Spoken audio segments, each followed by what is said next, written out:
Recording. Good morning, gentlemen. Good morning. Morning. Well, afternoon. How are you guys doing? Scotty. Sarthe, normal weekly catch up. How are you doing, bud? How's your weekend? Doing great. Missed the PTR for a little bit of real life partying. So it's good to be back playing WoW. So it was a good weekend, a little exhausted, but a blast. How about you? I had a lot of fun. I missed Sunwell because I was private server partying, but you know. So and then by the time that I found it was like, yo, I'm gonna play some Sunwell. I got in there for like 2 hours and they took it down. But I kind of knew they were. They'll put it back up, so I'll just wait for it to come back up and do it. So I actually didn't get to go in there. My guild went in there. I watched a lot of stuff. I just wasn't. They launched it 3 hours after the War Main launch. They knew what they were doing, you know. Yeah. And I kind of sat there and was like, I should go do that, but I booked out this whole weekend like with some friends just to like really take a break from and just enjoy, you know. So that's what I did. And I don't regret it. Yeah, I wouldn't either. I like It was that. a lot of fun. Today is a big special guest. I mean, I feel like you guys are more hyped than we were at this point. You guys, I've had people come in my chat every day since I mentioned Scottejaye being on there. Like, yo, is it today? And then we were gonna do this Monday, but we didn't because of the announcement. So we're like, oh, we might as well. I forgot Scottejaye is super into Classic as well. That's the benefit of both these guests we've had is they're Classic, but they're Giga Lich King guys too. So I was like, oh, we might as well wait till the announcement because you know Scotty's gonna make some good videos on it anyway, and then bring him. So welcome, my friend. Rage videos. Thank you, mate. Thank you. We're Really definitely gonna get into. Yeah. Rage videos is more what I would call it. I literally had people message me on Discord saying, "Don't make the video." Like after the announcement, they was like, "Wait till tomorrow and then do it." But me being me, I'd been streaming the announcement, so I'd had loads of beer, and I was sat in front of the computer, and I'm like, "What could go wrong?" I mean, I'm just going to speak my mind. That's not going to, you know, it's not going to annoy anyone. Yeah, I annoyed a lot of people with that video, but mainly, you know, mainly the classic player base, not the private server players. That, you know, we're going to get more into that, I know, during the episode. So, you know, I won't go over too much at the moment. But yeah, I probably should have waited. But thank you, Sarthe and Crix. It's really good to be here. Oh yeah, you don't want to we don't really have a set agenda here. We kind of just shoot the shit live and post it to YouTube afterwards, and that's about all we do right there. You know, it just sounds kind of fun. But today we're largely going to talk about Lich King again. We did briefly touch on Sunwell before we started. Sunwell PTR did come open. Sarthe and I were both unfortunately not able to go inside there and do it. Although the difficulty is cranked to the roof. People are struggling in there. There's many reasons why they're struggling, and I'm loving it. And I'm liking the bus, and I hope that Blizzard leaves it like that. I was only able to pull full bosses, and they didn't really seem too hard. But I don't know if it was a mix of people not knowing what buttons to press or actually being really hard. So, or a mix of both. I think that's like a tendency, right, for us going in now is like now a lot of people don't know Sunwell, especially like people that played back in the day. Most people did have a chance to do Black Temple, but less likely to know Sunwell. And you guys, like playing on many private servers, know the fights pretty well. I think early on, everyone's going to be discovering and everyone's going to be looking at like, when's the Crix guide going to come out? So it's going to be fun to see how people fare as we move into these vids. Yeah, I definitely got spammed for a Sunwell guide, but it's not out for a reason. I can't say the reason, but it's not out for a reason. Scotty, go ahead and introduce yourself anyway, man. I've known you for a couple of years now from TBC. We and him started together on a journey back in the day. I've been on his podcast. We've been on shows together. I've been private servers classic with him.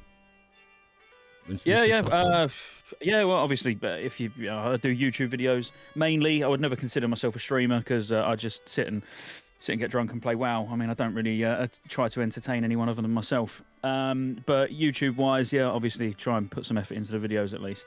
I've obviously played private servers with Crix as far back as, was it Endless, the first one probably, where we met, I believe.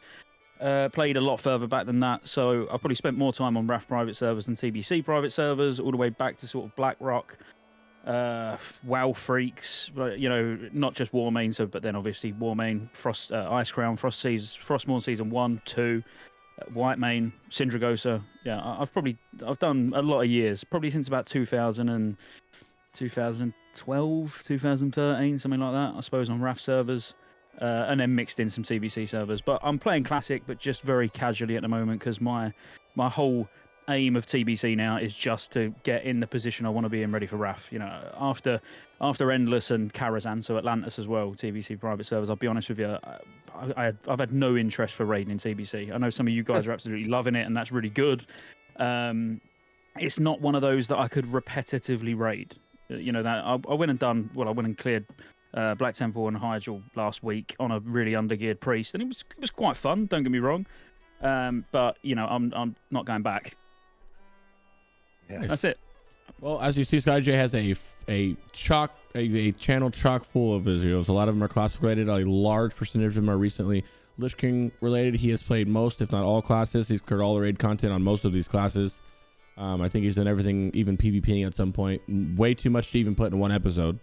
But seeing as the announcement was yesterday, we're going to watch that little announcement, little cinematic, because it was cool. And that's pretty much what we're going to talk about today. Maybe touch on professions, the raids, kind of like some stuff that you would know better than a lot of people. Like, well, how do you, we'll get into it later, but how do you think the patches are going to go?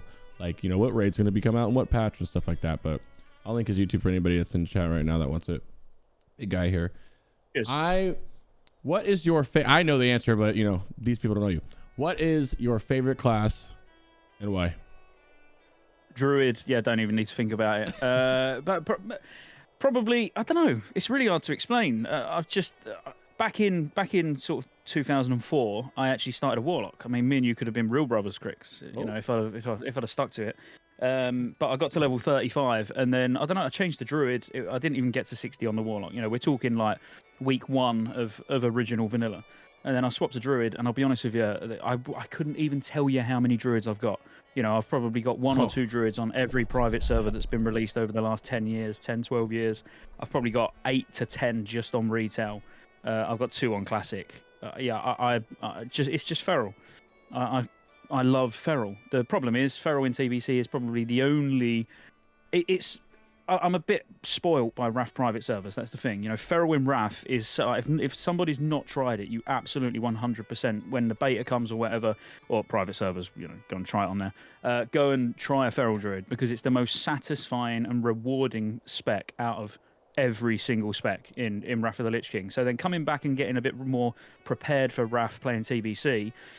It's really difficult to get back into using Wolf's Head Helm and power shifting. Not difficult from an output, not putting out DPS. Not difficult in playstyle, but just boring in comparison to Wrath of the Lich King. So yeah, I mean, that's it really. You think Feral's going to be I know for coming from private servers, there's TBC versions of them into classic, how it was classes changed, like they were stronger, and then now they're not, or vice versa. What do you think Feral's going to be a good spot for Lich King classic too? Feral, if you're good, you should be competing for top DPS every tier 7, 8, 9, 10. Yeah, literally. But you won't see that. You'll see a few exceptional druids pull it off. But yeah, it's not going to be common practice. Like, as I say, just going from experience on private servers, there's only 2 types of druid. They're either really, really bad or they're really, really good. You don't normally see that middle ground druid. I don't know why. Yeah, and I've done a lot of raids with Scotty. He's always in feral pumping.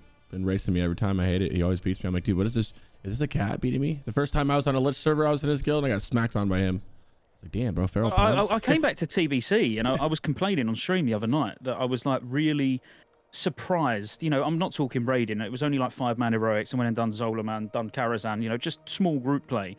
But I'm with like full tier 6 geared people, like out DPSing them, and the DPS don't seem to have gone up massively. To say that I've not really raided since the beginning of tier 5. It's not like skyrocketed. I was expecting just to more or less get carried. I was hoping that I could just not bother doing anything. But yeah, that didn't seem the case. So I've been looking recently on Warcraft logs, and actually the top ferals are, even in TBC, they're doing well. But I mean, if they're doing well in TBC, they're going to be absolutely flying in RAF. Yeah, we had a pretty large one on last week with Rugs, but he was mentioning that Omen of Clarity, how it works on some private realms, and I don't know, you've probably experienced this because you've played on every private server. If it works in different ways, where in current like War main, apparently it procs all the time and off of abilities it might not proc off of in the retail scripting. So if that change happens, if Omen of Clarity is less powerful, do you think Feral's still going to be out there like giga pumping? The biggest issue it would have really is only your opener. So the wording for Omen of Clarity changed for ferals back in, I think it was 3.0.8. It was pre 3.1, so it was before Ulduar, where it only now procs off of cat auto attacks. That's it, nothing else. Whereas obviously, like on an opener, you would Gifted a Wild, for example, and because you're buffing 25 people, you're on like an 8% proc chance. I think it's 8%. Don't quote me on that. You're more or less guaranteed. Guaranteed for it to proc. So you've got an Omen of Clarity on the pool. It would proc off Bark Skin. It would proc off. It could even proc off Innovate on some servers. There's like it procs off things that it just definitely shouldn't, and it shouldn't proc off of Mangle or Shred. So when you like Shred and then it procs an Omen of Clarity, that absolutely shouldn't happen on actual classic servers. But in terms of how much it's going to make a difference, yes, it will make a difference. Like absolutely, the DPS will go down, but not by enough where it's going to matter, because it's not like TBC and Classic was a very like back in original Classic and Vanilla and TBC, ferals were never known to pump. You didn't take them; they were just all resto druids. Whereas in Wrath, even back in Wrath original in 2008, ferals were still topping DPS. I remember all the way through Ice Crown, Citadel being top DPS over rogues, over hunters, over warlocks, like everything. So even if we just had it exactly the same as it was back then, they're still going to pump. It's just they might not do quite as much on some of the broken private servers. But there'll be lots of little things like that anyway. That's just feral specific. But there'll be things for all classes that change slightly. Okay. Those are the things I'm excited for. I'm excited to see like the differences between like the different scriptings on the different private server realms and whatever the metas are, and how they always translate onto the live servers. And lastly, it'll change. I just want to ask every person who comes on here who gets tricks and who are you giving hysteria to? Hysteria goes to the feral druid 100%, as long as your feral druid's good. Tricks, well, it's warlock and shadow priest. I mean, your warlock should get the first tricks, and then the rogues should be trixing each other. You're not gonna obviously. There's no point trixing the warlock every time, because once you've got your corruption up, if we're talking affliction warlock, once you've got your corruption up, that's it. So you'd have a trixed corruption at the start with like trinket procs, for example, putting trinkets up. If you've got, I mean, we're talking later on in the game with like never-ending ice melting crystal or whatever, where it gives you crit. So you'll just absolutely maximize everything, and then bang, get a corruption up, and then keep that one up. So from that point, once you've got your first one from the rogues, then ideally the rogues will be trixing each other.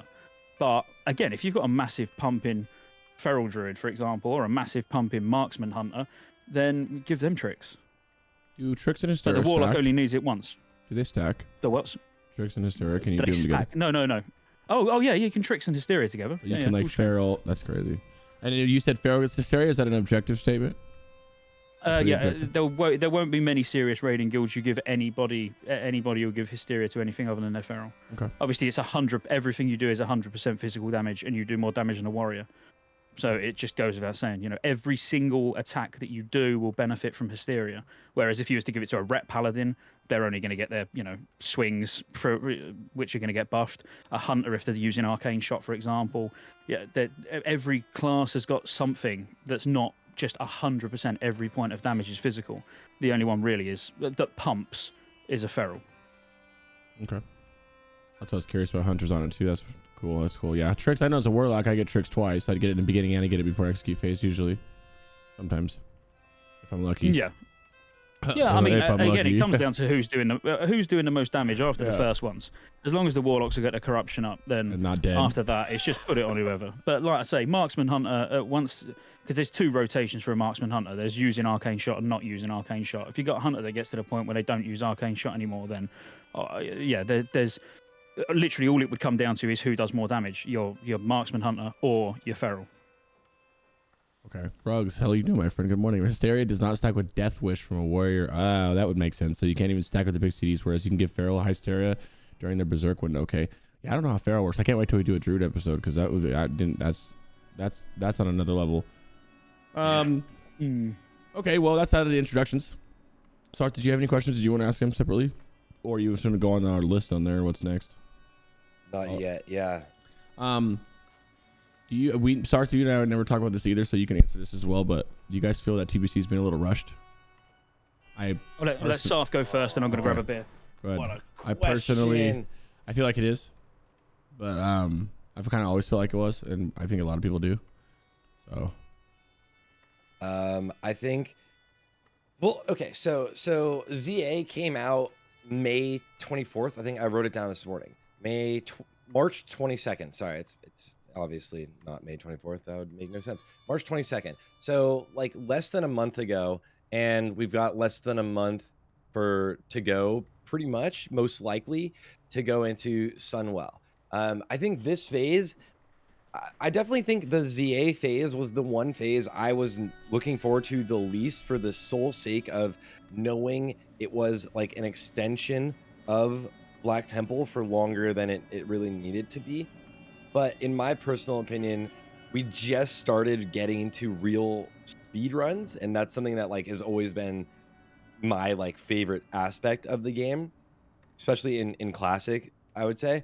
And so right now we're just starting to see some crazy runs with like guilds that just did 54 minutes in Black Temple, and like it's only been like 2 or 3 weeks since like we even broke past the 1 hour mark.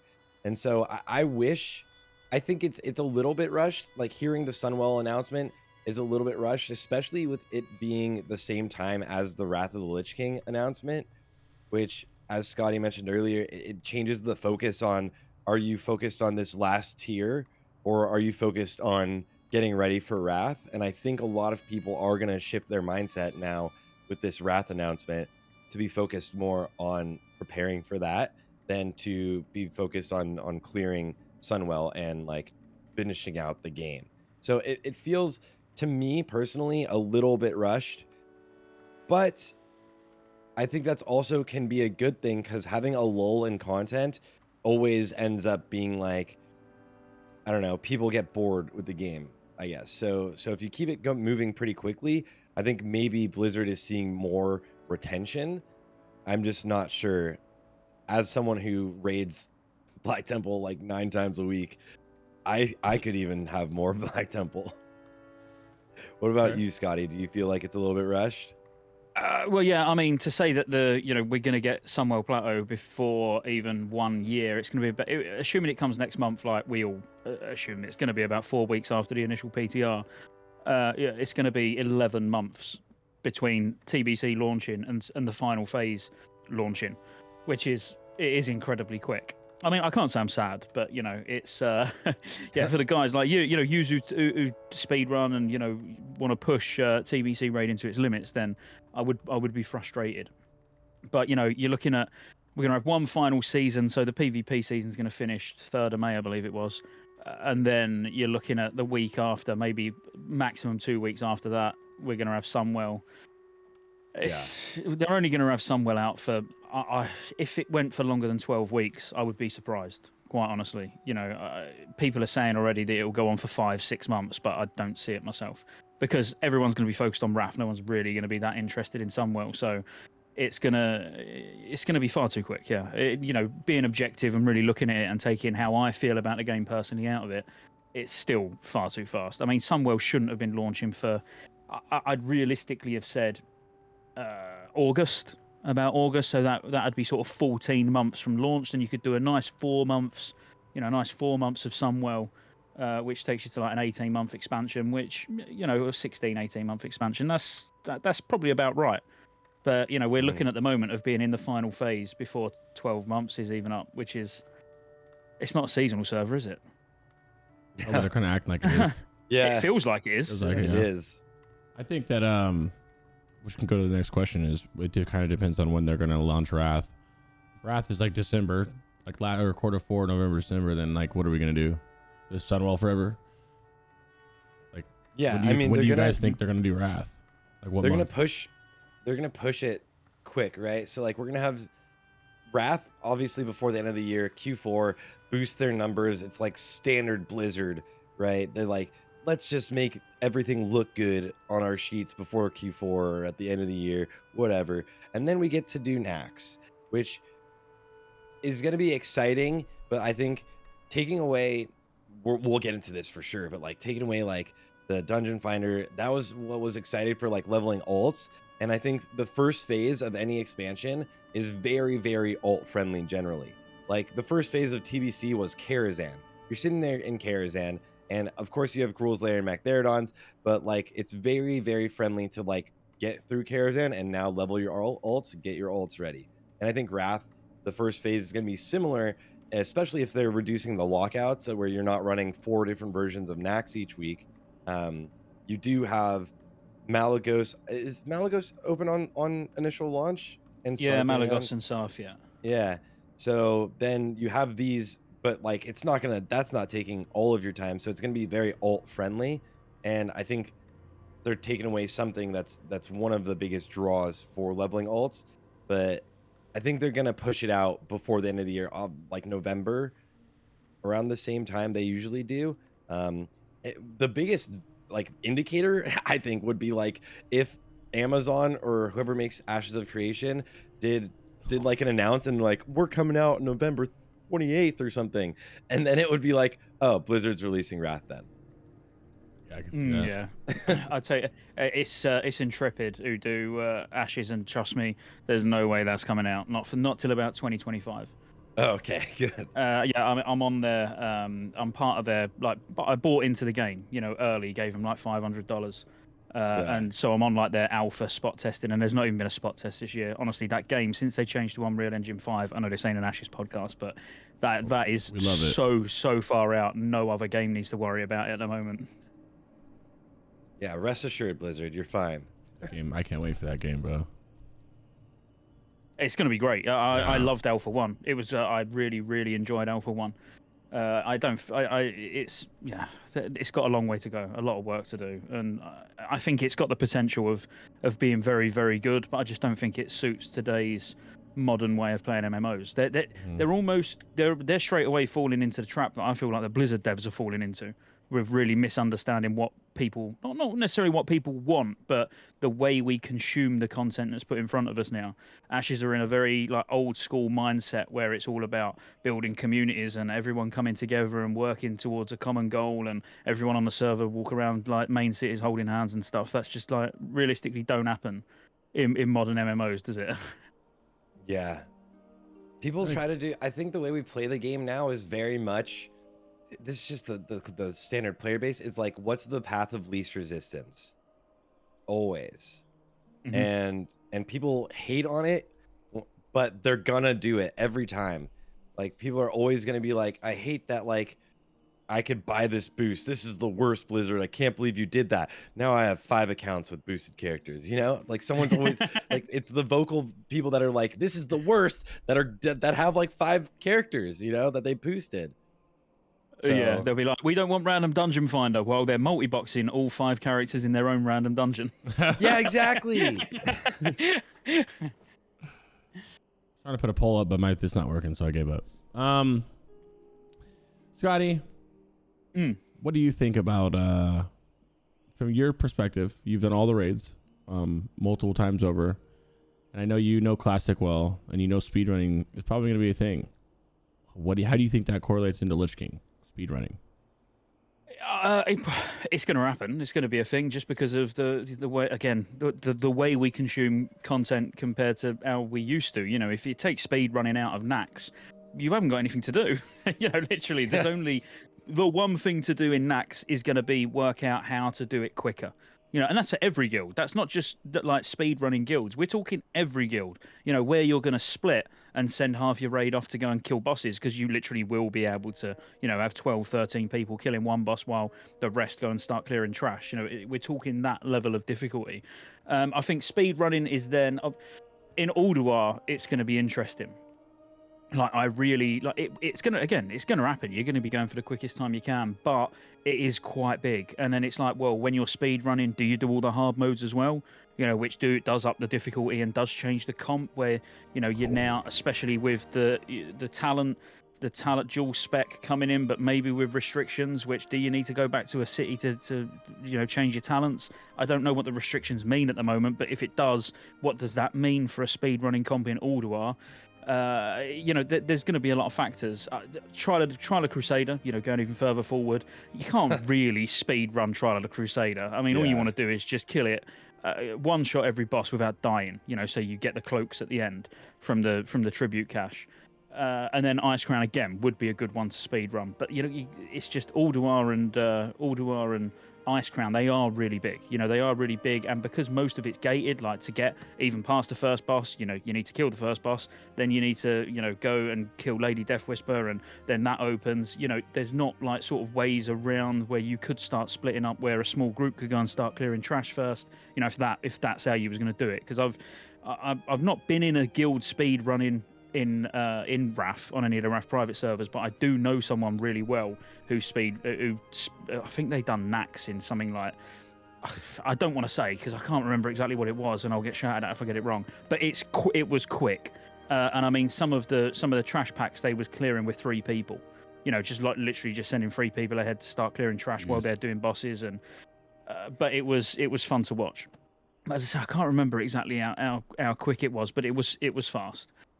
So yeah, I definitely think it's going to be a thing. It's only really going to be tier 9 where there's going to be no speed running, because let's face it, you can only kill the bosses as quick as they spawn, and you've just got to have high DPS. If you can just shave 10-20 seconds off of one of the bosses, and then yeah, there's nothing else you can do differently. But Nax will be for speed running, and ICC depending how long it goes on for, I would say. Yeah, I think there's nothing else. Yeah, like you were saying, there's nothing else to do in phase 1 with Nax, right? It's like you have to speed run it. But them bringing in hard modes or having hard modes in Wrath does add this, like, what are we going to decide as a community? Is it to always run through the dungeon itself as fast as you can, or is it to always do the hard modes? And I mean, like, you kind of want to do the hard modes, right? So it's going to be an interesting give and take, I guess, to decide what we're gonna do. And I think I was thinking about the whole dual spec change. I'm curious to see what both of you, or to hear what both of you guys think about that, where they're talking about changing, adding some limitations to dual spec. Dual spec's one of the things I've been pushing for them to add to TBC for forever, in all honesty, because I think they would have had so many less people basically quitting the game. You would have been able to play the game if you didn't have to like raid log. You could just log on and run some dungeons with friends, or log on and do some PvP. But instead, it's more of a hassle than not, right? For a lot of people, at least. And so I think it's nice, like you were saying, and that was exactly my prediction, was you might have to go back to a rested area or like a major city before you can change your specs.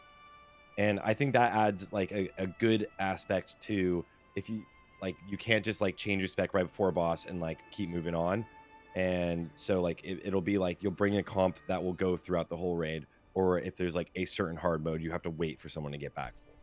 But what do you think about like the dual spec change? How do you think that affects the game? Are you looking forward to that, or like do you like it or hate it, especially as a hybrid class, even yourself, Scotty?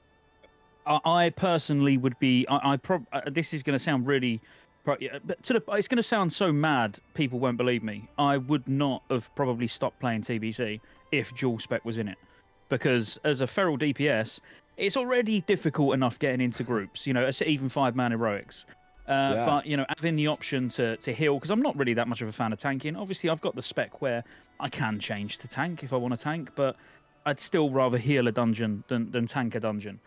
So for me, I was like you, Sarthe. I was one of those right during, before the beta even started, saying they need to implement dual spec. You know, if you're going to do any changes, that's the one change that will win you so much retention, so much player retention, and it will keep people online, and it will get people doing things that they wouldn't ordinarily do. I would PvP more with dual spec as well. I don't really PvP at all, but I would PvP in TBC because I'd do it as a resto druid. But I'm not going to constantly just waste gold respecking backwards and forwards, because you know, part of it is getting ready for RAF, so I want to spend as little gold as physically possible.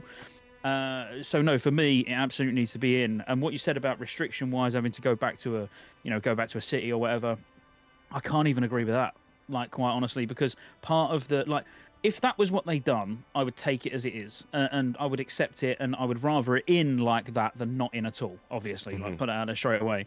But for me, part of the magic of Wrath of the Lich King is actually having you know, like taking minimal amounts of tanks. So taking one tank to a raid, but knowing you got your druid that can quickly respec, and you got your, you know, your second prop paladin that could change from Ret, for example, just on the fly. Boom, let's do this fight. Respec back. Now we've got an extra. You know, we need an extra healer for Hodie hard mode, or you know, we're dropping down to one tank for Hodie hard mode, and you just change it all on the fly. It actually makes you think more about your comp than you would have to think about without it. Because without it, you would know, right, we need to take 2 tanks and we need to make sure we've got a feral. You know, so if we need a 3rd tank or one of the tanks die or whatever, you know, we would have to take, let's say, 6 healers to be safe on some of the fights, but more than likely you take 5. But, you know, there's going to be some fights that you would drop down to 4. But if you haven't got that option of respecing, or like if you're speed running, are you in a speed run comp, are you going to want to wait, you know, to be able to, for someone to Hearthstone back, go and change their spec, then summon them, because obviously you can summon in raids in Wrath as well, so that would still cut some time down. I love it. Like, honestly, Duel Spec for me is just one of those that it really does add a bit of spice to when you're making these raid comps as well. Speaking for the non-hybrid classes, the pure DPS class, Warlocks is you know, where you raid as Affliction largely, where your AoE is not going to be shit in comparison on these, especially on Classic.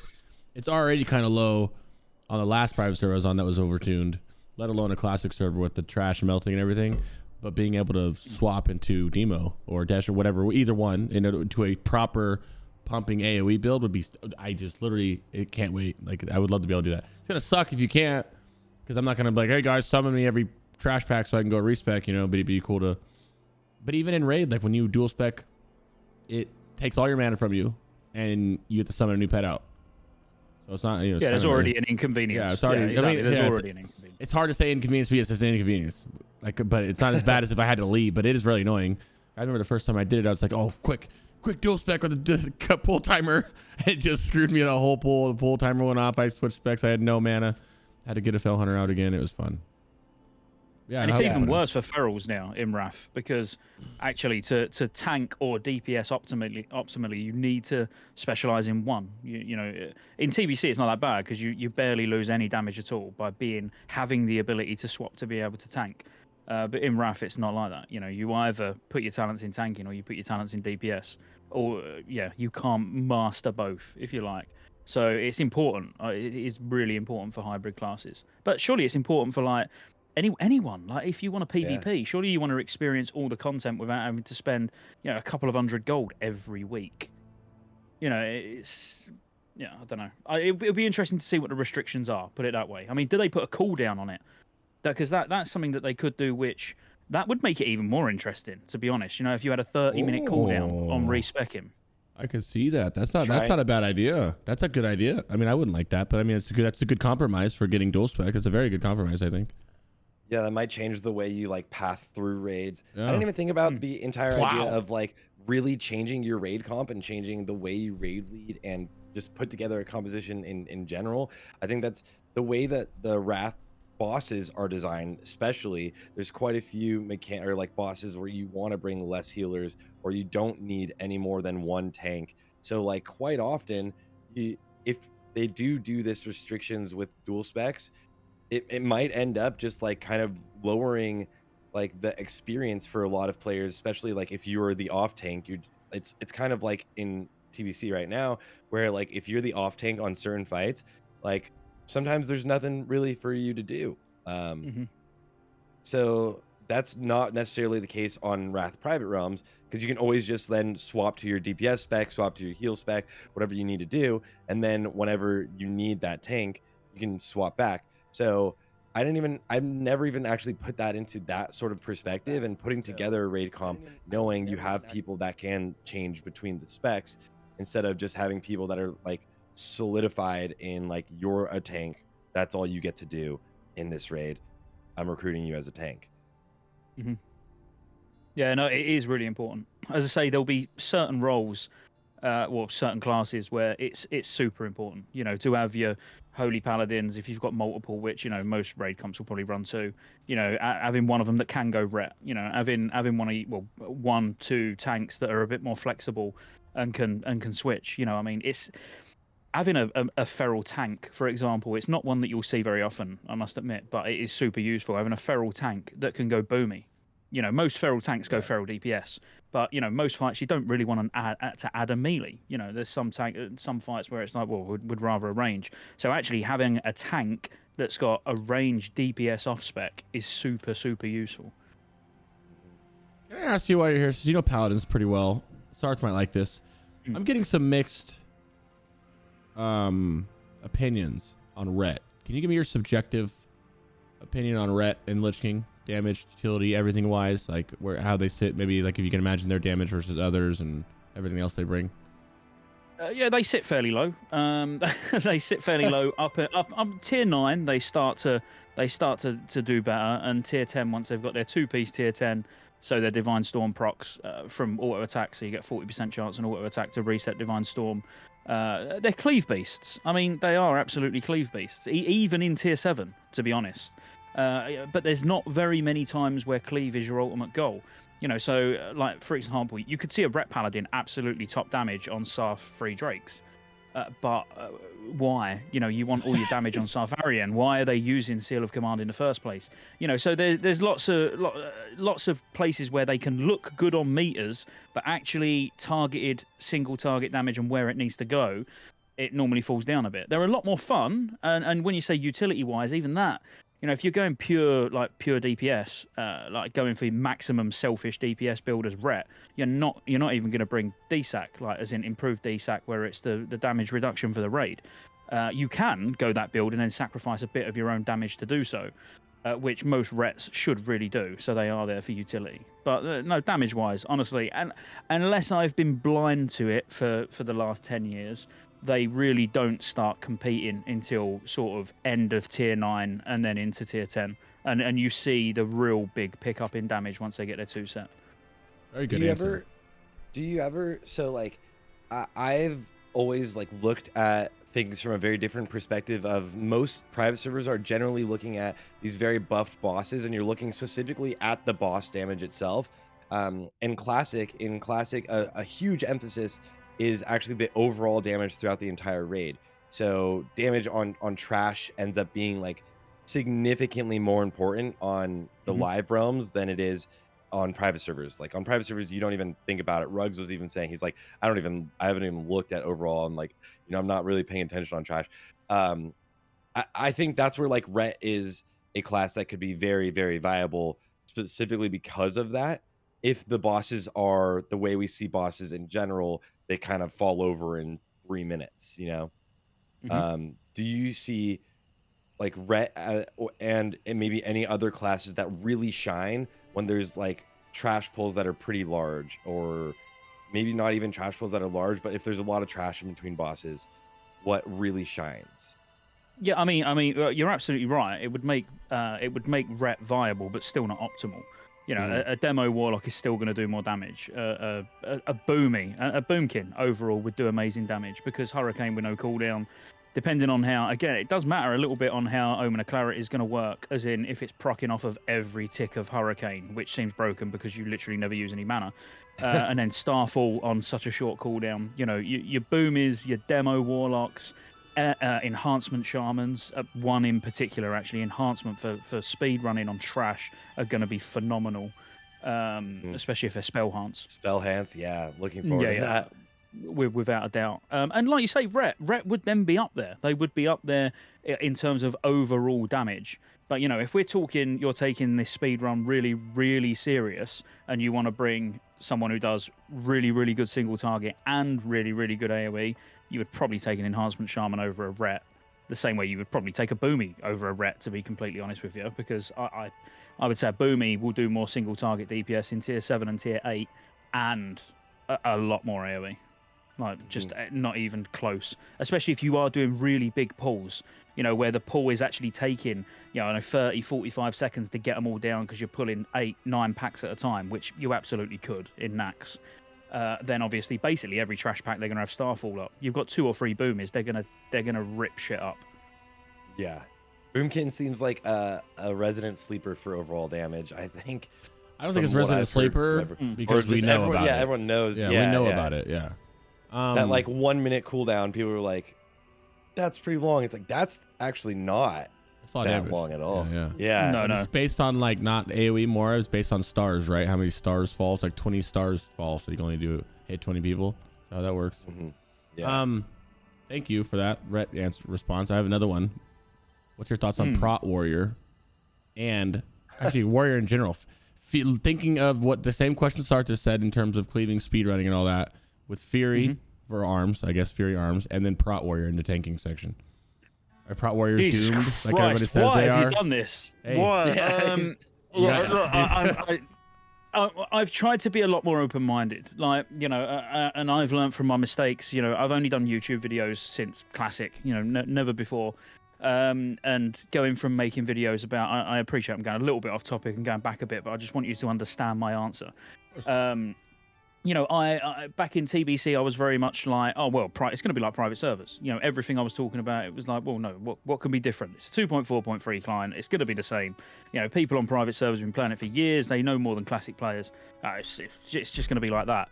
And I got proved wrong, believe it or not, on a few things, which is where now I'm a lot more, you know, I've been around the block for one full expansion, so I'm now a little bit more open-minded in how things are going to go. I do not think Warriors are going to be as bad as everyone are making it sound out. And I'm not saying that to please Warriors. I'm saying it because I genuinely don't. And I'll give you an example why. We done and I wish I could remember his name. He had a really nice voice as well. You know, one of those voices that you don't remember on Discord, don't forget on Discord, because it was just like so unique. He was an arms warrior when we was doing tier 7 on Sindragosa. Or was it Whitemane? No, it was Sindragosa. And it was the only. We had two warriors. We had one that was pathetic. Like, I mean, I'll even say his name. It's Zach. And then we had this guy who was arms, and he's played on private servers. Yeah, I know. And he's played on private RAF servers for like, you know, years and years and years. Knows everything about warrior. I mean, he was third overall for the whole Nax run. Where, you know, there was only two people that were above him, and they were both demo warlocks. Yeah, because they had a bet going on who's going to be top on the over. Crix, you was there. You was actually there in that run. I remember. You remember you and whoever the other warlock was? Oh, I can't remember who the other warlock was. Slurp. Yeah, you and Slurp, where you kept ninja pulling and everything. Yeah.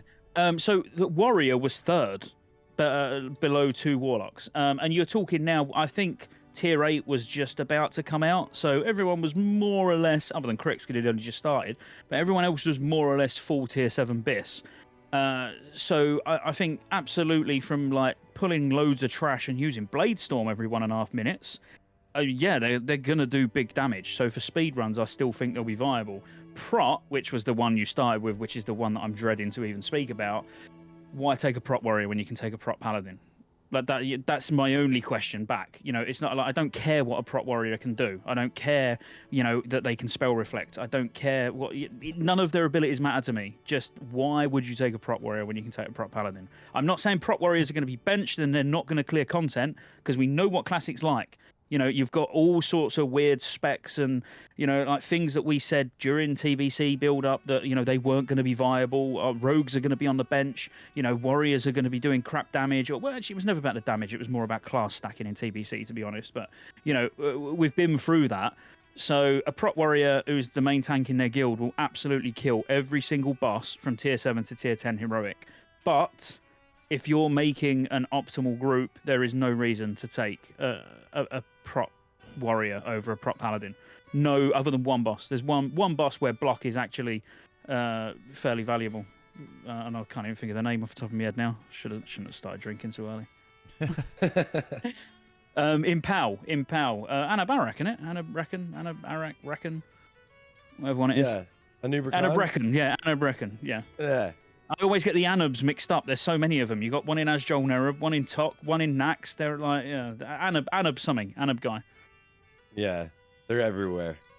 But that's so funny. Like it's interesting too, because the spec is like it's viable, but just like a paladin can do everything better, right? So it's there's just no. It feels bad, but it's like there's nothing else. It doesn't ever like beat that. And paladins seem just so powerful in this expansion, which is like holy paladins and prot paladins are just insane at everything they do. So yeah, absolutely. Sorry, I'm just opening the door. It's bloody boiling in here. Yeah, no, absolutely. And like you said, when you've only got to just think about what a prop paladin brings, and then it's like it's a no-brainer. You know, a second life. If they die, they don't die. You know, they bring an extra blessing. They bring DSAC for the entire raid. 20% damage reduction for the entire raid on a 2-minute cooldown for 6 seconds. You know, that's broken on its own. Being able to hand a salvation. You know, being able to hand a sacrifice. Being able to. They've just got so much. Being able to make everyone immune to silence. You know, a quick switch to concentration or a bang or a mastery. You know, on fights like Ignis in Ulduar, it's absolutely. It makes the fight a joke if you've got, you know, 4 or 5 paladins in the group, you know, because you're going to have, let's say, a Ret, maybe a couple of prots, a couple of holies, and they're rotating aura mastery with concentration aura up. When it does a big knock, it knocks you up in the air and silences you. Well, if you're casting while it does it, but you can forget about that mechanic and just cast through. It literally, it's just so overpowered. Why would you take a warrior there? You know, so I don't like being all doom and gloom about warriors, but it's one of those where, well, there's no point taking one. There you have it. That's fair. That was just I get flamed. I don't even say anything. I just wanted to say, I wanted every person's opinion on it, just so everybody gets that it's an objective prot warrior hate, not just targeted rugs hate start now. You know, now there's another person. It's not a hate. It's just that's how it is. That's the metas. Yeah, absolutely. Halfway into the show, now we're gonna get to the juicy part, which is about the announcement. We know there's an announcement yesterday. I want to play the cinematic trailer because I've watched it. I don't know how many fucking times. I love it. And then we're just going to talk about the announcement. I put pins in our chat if you want to read off thumbs. We'll just go and talk about the first one after we watch it. Because I'm hyped for it. You think they did good at this cinematic? Yeah, it's all right. They reworked the old one and just added this really good voiceover. Mm-hmm. Yeah, I must admit, I wasn't massively impressed. It was decent. After seeing that retail one, I was like, come on, we can get a long one. Mate, I wanted to start RPing as a dragon. I'm going to retail. So hyped to play a dragon. My son, the day you were born, the very forests of Lordaeron whispered the name Arthas.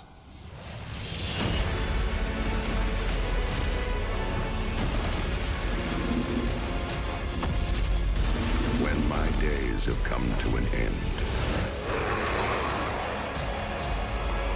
you shall be king. Like this Gigabane on the 2023, bro, or what? Dude, Yeah, when they had this come in, that was so, they did it on purpose. Gigabane, bro. Yeah. Announcement brought a lot of things to things. We're gonna go over each point of them, starting with, I mean, the least important one, to me at least, because we're not PvPers, is the arena rating in the barber shop. We get free haircuts in there. I don't think we really need to touch on either. I mean, either of you want to touch on the touch on those? Ever. Dude, I swear this is such a standard Blizzard, like this isn't like a Blizzard hate thing, but it's such a Blizzard misdirection where they're like, and also we're gonna add a paid 70 boost, but we're also, guys, adding the barber shop. That's right. And it used to cost money back in the day, but we don't want to charge you guys for anything. We want you guys to not pay for anything. So we're giving you the barber shop for free, like instantly afterwards, right? They're just like they always try to gloss over things. And by the way, you could change your hair. And gender. Obviously, And that's the gender. biggest part, is the gender change. That's true. That's true. But the best part of it was the comparison. I mean, I want a direct comparison, but saying barbershop and spell batching in the same sentence. You know, like Ian Hazakosis just randomly went, after they talked about the barbershop, he went, yeah, I mean, it's like spell batching back in the day. No, it's not. It's like literally, there's nothing like that. You literally came up with the most ludicrous thing to compare it to. Yeah, it blew my mind. But yeah, but the barbershop was always going to come, obviously. But yeah, the big thing is the gender change, which it's nice. It's something free, I suppose. At the end of the day, I haven't got anything negative to say about it. You know, people would pay money to do it. Now they haven't got to. Yeah. No for faction changing change, Blizzard. which is race change and faction change, which I thought they would put a faction change in there. I know it wasn't in there at launch anyway. How do you feel about Confirmed to that? be a no, yeah. Yeah, how do you feel about that? Scotty, I'll let you go change. first. I wouldn't change faction, so I don't care. I mean, I think it's a really good thing. I'm Alliance till I die. I'm already Alliance. I've got humans. What do I need faction change for? I honestly, it's nice in a way. I know there's a lot of people that do want it, and it's a really, really, really popular question. But yeah, I'm really indifferent on it. It doesn't matter to me. All the big PvPers would have been faction changing to Alliance. That goes without saying. So now all they're going to do is pay for a 70 boost and go Alliance anyway. Yep. I don't know. Makes no sense to me. But whatever, whether it's there or not, it's not one that I'm going to be kicking off about. I mean, we're going to talk about the one that I'm really going to be kicking off about to the point where everybody that watches on YouTube is going to unsubscribe because I'm going to be making a weekly video about it. Every single week, all I'm going to talk about is the one specific thing that we're going to get to soon. Next point. But no, that's mine, Sarthe. Go on, what do you think about it? I love that so much. I'm in the same boat. I would say I'm not necessarily like annoyed by it, but I know a lot of people will be for the sake of people are just gonna buy the 70 boost. It's like it's another mini version of a cash grab, and it's an efficient one. To be realistic, it is, and like there's no blame to Blizzard as a company for doing this. I think the race change thing, I guess you could add that in, but that's not really too much of an ordeal. The whole thing I think most people are worried about is the whole idea of the faction change, because if you're a PvPer, you would love to be a human, so you don't. I think it's totally fine. We would see like randomly between tiers, potentially even guilds switching between Alliance and Horde or something if there wasn't this sort of like a limitation. Of course there'd be a cooldown, but we might see like so many different things happening where I think this kind of lets you decide now what you're going to focus on for TBC already, and just start working on your character already. But it is obviously a reason like Blizzard's like pushing, if you want to do this, just buy the boost, and like that's a standard Blizzard thing. I don't think there's any reason that like we can like objectively say we hate that, knowing that they're a company to make money, right? And and like we chose our factions, and the differences between the factions are a lot smaller than they were in Classic, so it's not like that terrible, other than of course every man for himself, or if that's every Homo sapien for their self. I don't know, they've called it something weird now. I'm sure it's every Homo sapien for their self, or will to survive. I don't know. As to not not offend anyone, every person for themselves. I wanted faction changes just because I hard swapped to Alliance like a month ago, and I have like 1,000 alts that are all Horde, and I would love them all to be the same. I mean, it's cool now. I'm fine. I'm going to do something on the Horde side, but it would have been nice.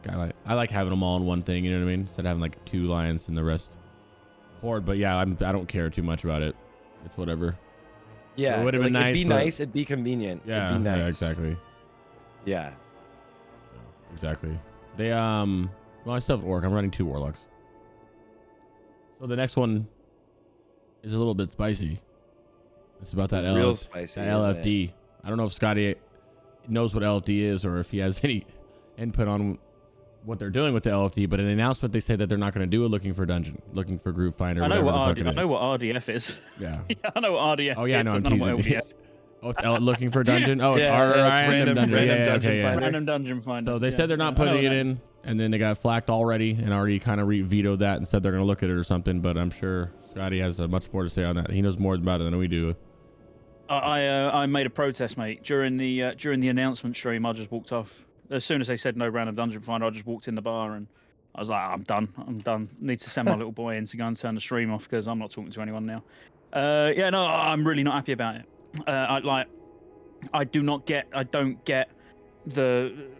who they're listening to. You know, they said, oh well, you know, it's we listening to the community feedback. It's not a fit. It is a fit. If anything, Classic needs it more now than ever. Like literally, it should be in the pre-patch. There's no one is ever going to change my mind. And trust me, obviously I've spoke about it on 2 separate videos now, yesterday and today. And I'm getting comments. I'm getting more comments saying, "What are they doing? I'm not playing RAF now." You know, more people are saying they're not even going to play RAF Classic because it's not there. Than the people that are like, "Bro, get a guild." You know, it's not our fault that you're antisocial. It's like, well, no, that's not really the point, is it? You know, it's the fact that everybody is going to be doing walk-ins. Like, let's just make that clear now. The first couple of days, maybe not weeks, but you know, at the start of Wrath of the Lich King, you will be walking into the dungeons, even if there's random dungeon finder, because you won't have the eye level to queue. So you will be walking in, even if you're full Sunwell geared, you still won't have the eye level to be able to queue. So no matter what happens, the first heroics that are run will be 5 of you get in a group and you walk into the instance. Like that absolutely will happen. So it's almost like when you're at the point where you're geared enough to queue for random dungeon finder, I'm not going to say you don't need to queue anymore, because you know it's more about getting your emblems nice and quick and getting all of your heroics done. Because remember, random dungeon finder doesn't mean you can run random dungeons all day. You still only can do each one once. So whether you run to the instance or you queue for random dungeon finder and get them all done, which most people would do as a group anyway. I mean, me personally, there would be 5 people, you know, myself included, that I know, and we would queue, and all it does is saves the run. At the moment, what is the fun, or sort of like, anybody please tell me, what is this social aspect that I'm missing from looking at a third-party add-on, which is it's not even your chat box you're looking at anymore, it's an add-on that we need to be able to get into groups for. What is fun about staring at that, whispering them with 3 letters, saying INV, and then never speaking to anyone until you leave? I mean, this might only be my experiences in dungeons, but I'm doing heroics every day, getting all my badges ready for phase 5, and I would say for every 1 dungeon that I do where people do actually have a little bit of a chat, there'll be 10 dungeons where no one says anything unless you wipe. So am I just on a toxic server? Like, am I on a toxic server where nobody wants to talk to each other, or is that generic across regions, across over the US? Well, I'm on White Main. White Main, US West, yeah, as you know, and Mirage Raceway EU.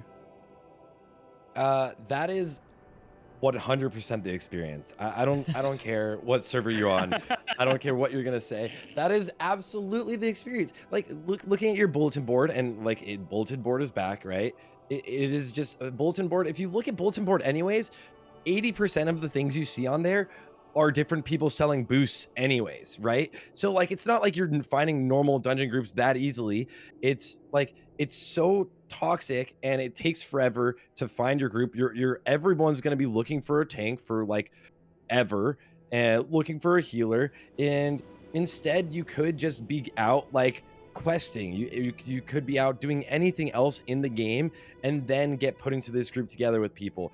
And also, like, a big thing for me is like the entire idea of losing the rewards from doing random dungeons, like losing the experience gains from queuing for dungeons, losing any sort of like like little boxes, the bags.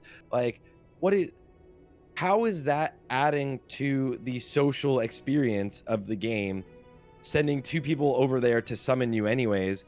Like, just that conversation is less fun than just being in a group together and playing the game. I think that conversation is always less fun. You don't casually sit there. This is always like, I was talking about this so much on stream yesterday, but nobody sits there casually and is like, oh yeah, I'm bored right now, I'm just gonna run a couple dungeons. No, dude, that's so much work to find a dungeon group, especially like now even, but like even early on, it was like, what?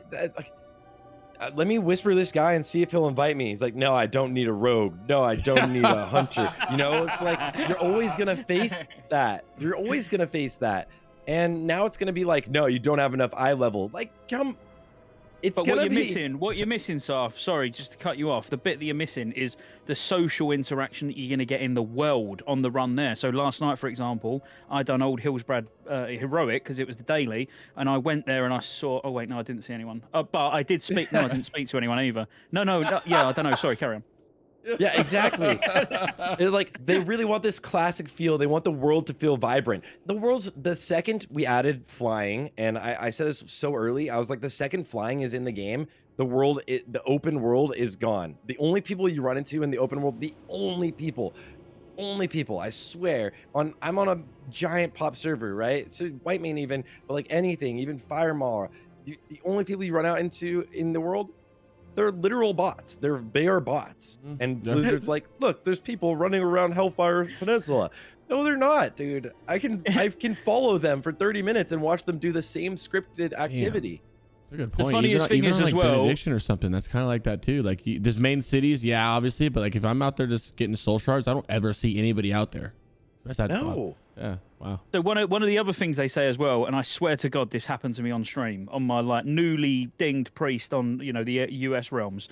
The other argument is, what about world PvP though? Like when you're running to the instance, you might come across some world PvP. I got ganked by 2 rogues in the Orkenden, at the summoning stone there where Shadow Labs and everything is. I got kicked from the group because I couldn't get my corpse. So that world PvP done me a lot of favors. Like literally, I got kicked from the group because I was being camped and they could get someone quicker. Like, what sort of experience was that for me? I'd have rather have teleported into the fucking instance. That's a classic experience. That's great. Yeah, exactly. I want that to happen a lot. But no, it just needs to be in, and I hope a lot of people make a lot of noise. And if you haven't seen Josh from Countdown to Classics interview, I mean, he even said, to Brian Burnham, like, it's not going to be a popular sort of comment, but he is for Random Dungeon Finder as well. And I just think at this point, certain servers, they just need it. Like, absolutely just need it.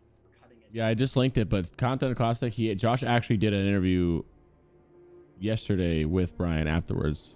And everybody in the world in Classic needs to see this, in my opinion, because it's really good, and I don't see it anywhere else. I think LT is important for a couple of reasons, especially when we're talking about leveling. Imagine just being in Gadget Center on Goro Crater and you're questing, and you press I and you Q, and then your DPS, and it's 2 o'clock in the morning, and you're just kind of like just vibing out, and then your Q pops however long later, and then you go get ported to that dungeon with 5 randos, whether you talk or not. You do the dungeon successfully or not. You get your bag of loot afterwards. You get your bonus experience, which helps you level faster, and then you get ported back off into Ungoro Greater, and you just keep on going. Or if you're doing heroics, you're over there doing Sons of Horde, your quest line, all of a sudden you queue for a dungeon, it throws you in that dungeon, you get your badges. I can't really do that, and then you go back to your quest zone every single time.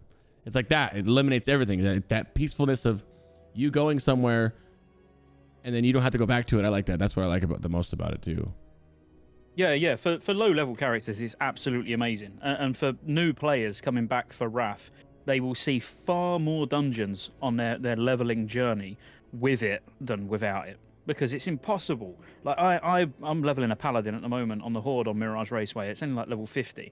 I've not found a dungeon on the way to, like, I can find boosts, loads of boosts, but I don't want boosts. I want to actually get in a dungeon with other people. And trust me, I've had, like, it's not like I'm not looking. I've had LFG bulletin board open a lot, and you just can't physically get a dungeon. So how good is that for people that are coming back or maybe starting in Wrath for the first time, and they've got no access to any dungeons until they hit level 80, or they buy gold. Mm-hmm. There's times that Whiteman's a popular server. It's not like super populated, but it's pretty good populated. And there's times when I'm like, damn, I can't find a group at all, but I know if there was a button I could press that would queue people for it, you definitely would. And rugs, no RDF slows down the tryhards too. You get a lot less emblems, which means you're gearing up your main spec, your off spec, and your PvP gear a lot slower for no reason. Very true as well. Yeah. Mm-hmm. And that just time gates you. Like it just like slows down everything you want to do in the game. And I think a huge hit, we touched on it, is the ults. Like leveling your ults is so important, especially in phase 1. And having like heirloom gear and just queuing these dungeons and like kind of blasting them, you feel all powerful and you're having a really good time. Queue up with your friends and like you just get a group of 5 together, and we're gonna dungeon grind our way up to 70 or to 80 anyways, any of the tryhards, right? So like, why are you, I don't know, it seems like their reasonings behind it are so they make no sense. Like who told them that like Random Dungeon Finder is bad, it takes away from the experience of Classic? Like who said that to you? So what compromise would you Retail both players. accept? Like that I'd be interested. So like, I just to give you an example, like my compromise, what I would accept from Blizzard is it automatically puts us all in a group, but we have to run there, and they remove all rewards. So there's no bag for low levels while you're leveling up. You only get the loot from the instance, and there's no bonus emblems. You know, at level 80 when you're doing them. So you still have to run to the instance, but you get automatically grouped together, and there's no reward from actually doing it. It's just a convenient way to form a group. Like that, I would. I'm not saying I would be mega happy with it because I'd still rather not run. You know, I still would rather just get ported straight there. But like that would be a compromise that I would accept. But yes, I would want it cross server still potentially. Yeah. Which would be difficult on the basis that now you'd have to be on not a hosted server, but you know, you might not necessarily be running there on yours. You would phase into someone else's server, so it'd have to be connected realms, blah, blah, blah, which makes it difficult. But yeah, like for me, if it was realm only, let's pretend it was realm only. All it does is forms your group. You queue yourself, it forms your group on your realm only, and there's no bonus rewards. It'd be lame. What? It'd be lame, but I would accept it. It'd be lame. All it's doing is finding 5. I don't have trouble finding 5 people. Yeah, it would help the people who would, and the antisocial people, but that takes the fun out of that LRFT. They don't need. I agree with you, but I don't feel like they don't need to do that. Just leave it alone. If they want to change something, I'd leave it alone. Penalize people for sure, more than whatever the deserter needs to be. It needs to be like a 48 hours played deserter or some shit. Not really, because you know you get in shitty groups, and sometimes you're like, dude, I can't take this anymore. I have to leave. But I don't know. I hope they. I like the bag thing. That makes it fun while you're leveling for those that are only dungeon cleaving the whole way up. It's like that's like you know that I leveled the whole way up. I'm wearing all the only pieces on my character on this last server when I hit 80 were pretty much shit that I got from dungeons just out of that little bag, right? And the experience it does. The experience would make but on sense times to take out, one though. it's different. Like True. on times one it's different. You're literally for the first 20 levels all you're gonna get is like the same neck over and over and over again. Do you know what I mean? It's like when you're on accelerated servers, yeah, it seems like you're getting a lot of shit, but actually you get a lot of the same shit over and over again. Yeah, exactly. So it's not that important. But you know, I'm talking compromise. Well, I know we all want it just to be. Well, I want it to be as it is. Just. Yeah, gets you in a group. I don't care if it's cross-server. Like, just get me in a group quick. And you got to remember as well, the dungeons in Wrath are a different beast. We're not talking about TBC heroics, where you even now, even in their nerfed state, you need to pay attention and do things right. You know, we're talking Wrath heroics, where there's practically no trash. You go from boss to boss, and you're out in 10, 15 minutes. So you sat looking at LFG bulletin board getting turned away because you're a warrior for an hour, and then you eventually find a group and you do 10 minutes worth of content and then you're back out again. It's just not very compelling. Yeah, it's more punishing than anything, I think. And I would take that compromise. Anything. I think the big fear of most like people thinking about it originally maybe is like a raid finder tool. Like we want to stay away from any sort of like raid finder, but that's not what this is in Wrath of the Lich King. Like it's not like the random raid finder or anything. It's just grouping you and sending you to a dungeon. You just go do the dungeon. I think this is such it's almost like a distraction tool. Like I'm curious what else is going on potentially, because like this is something to like throw a spanner, and it's very like a very hot topic. So once we eventually get them to agree to like give us the normal version of this, like what else changed in that meantime? Dude, I'll fucking say it. I feel like they don't talk to the right people. I feel like they always want to do something with Classic, but they don't talk to the Classic people. I'll be straight on about it. I have no issues at all with these people I'm about to name, but the whole thing with like Mr. GM and whoever else you guys had spokesing for you for TBC Classic made no fucking sense. These guys barely even played TBC, and they're not even playing that much now. They're gonna hype it up and play Lich King now, but you have people like Scotty, not even just Scotty, fucking name any content creator who have no lifing TBC, who are gonna be no lifing Classic. Those are the people that the Blizzard need to interview. Those are the people that you need to talk to about the community, not fucking people who play retail, not people who have played TBC for fucking 2 seconds, not people who didn't play Classic. That's what Blizzard needs to do, because I don't know where they're getting information like this from. If they talk to the people who know about the game and know about Lich King, we will make this game better. I'm not saying you need to interview me. I'm not saying interview Scotty. I'm just saying there's people that you can reach out to make this game better, and it's not the people you're already talking to. Not Osmond Gold. It's not fucking, it's not these people. I'm sorry. Yeah. Because they don't play the game. They're not going to play the game. Don't talk to Reddit. Yeah, don't talk to Reddit. Yeah. They also don't play in the same world. Also, right? Like one Reddit is, it's like it's so many just people with the same opinions, just talking about things all the time. But like the general idea or the general thing that like they're gonna see, Blizzard is gonna see, is when people are complaining. But people only complain when they're angry about something. And so it's like the people are either a vocal minority or majority. You can't tell, because it's just the people that are being vocal. And people complaining about like the potential of Duel Spec having been in for TBC, even like, because it's no changes. Like for what reason was that helpful for anyone? So many people quit, it makes no sense. I agree. I think consistently they've talked to the wrong people about things and then been like, oh, well, we heard this feedback that people don't like the random dungeon finder. And then it's like anyone who's plays Wrath of the Lich King very obviously says they love it. That's one of like their favorite quality of life changes. That and Duel Spec, they're like, that's so convenient. It's so nice that we have these things in the game. The game is so fun and like vibrant because of this. And instead, they're like, that takes away from your actual interactions with the world. But there's a lot of stigma around the whole. So see, I've emailed Blizzard. Like, I genuinely have. If if anyone who's watching or even you guys have seen a video I put out this morning, which on the basis you have just got up, I can't imagine you have. But I put a video out earlier saying basically I've emailed Blizzard. I want to interview Brian.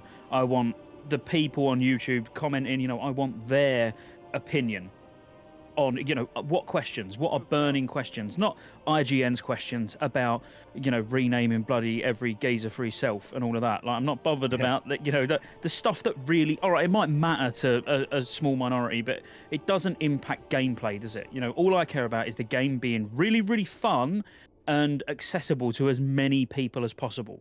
That's it. So Random Dungeon Finder makes that journey from 1 to 70. Because I'm going to say 70. Once you get to 70, you're probably just going to quest in Northrend. But it makes that 1 to 70 a lot more fun because you can queue, like Crix said, you could be running around on Goro Crater. You're queuing and you're carrying on.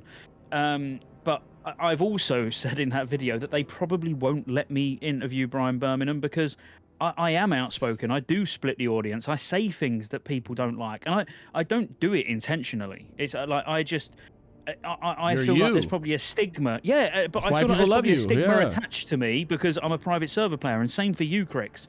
As in people have already commented saying, yeah, but this ain't a private server, this is classic. And it's like, yeah, but there's a reason why a private server run by a geezer called Vladimir who runs it from his mum's basement is making more money than a singular Blizzard server. It's because Vladimir knows what he's doing. He literally, he knows what people want and he's given them what they want.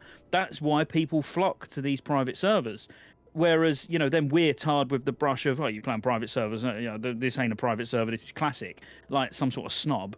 That's not the case. It's just private servers do these things that Blizzard haven't got the balls to do because they think that it won't be received well. When in fact, some of these things would be received very well. And I'll take one thing that Whitemane, no, it weren't. It's Synergy. Oh no, Whitemane done it as well. What they done, where you could race shift.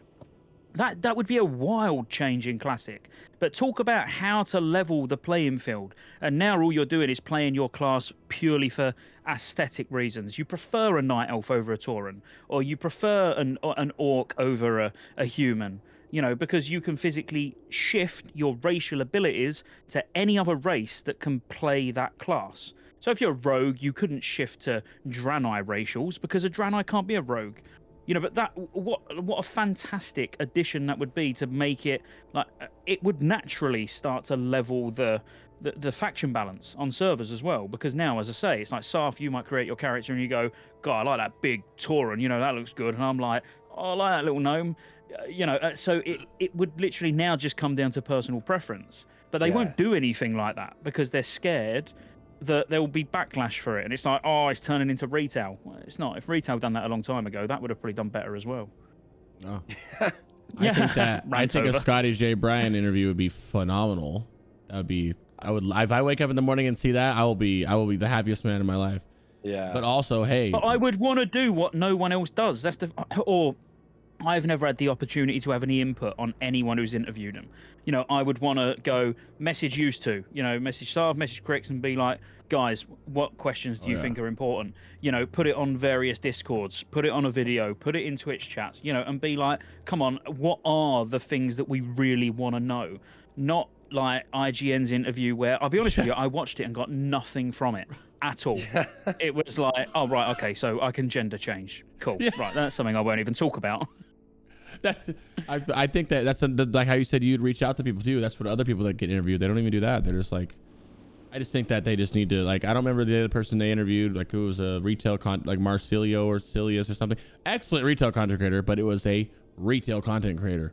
Like, they can't do that. You gotta, like, please just, yo, come on to Classic Life for an episode, bro.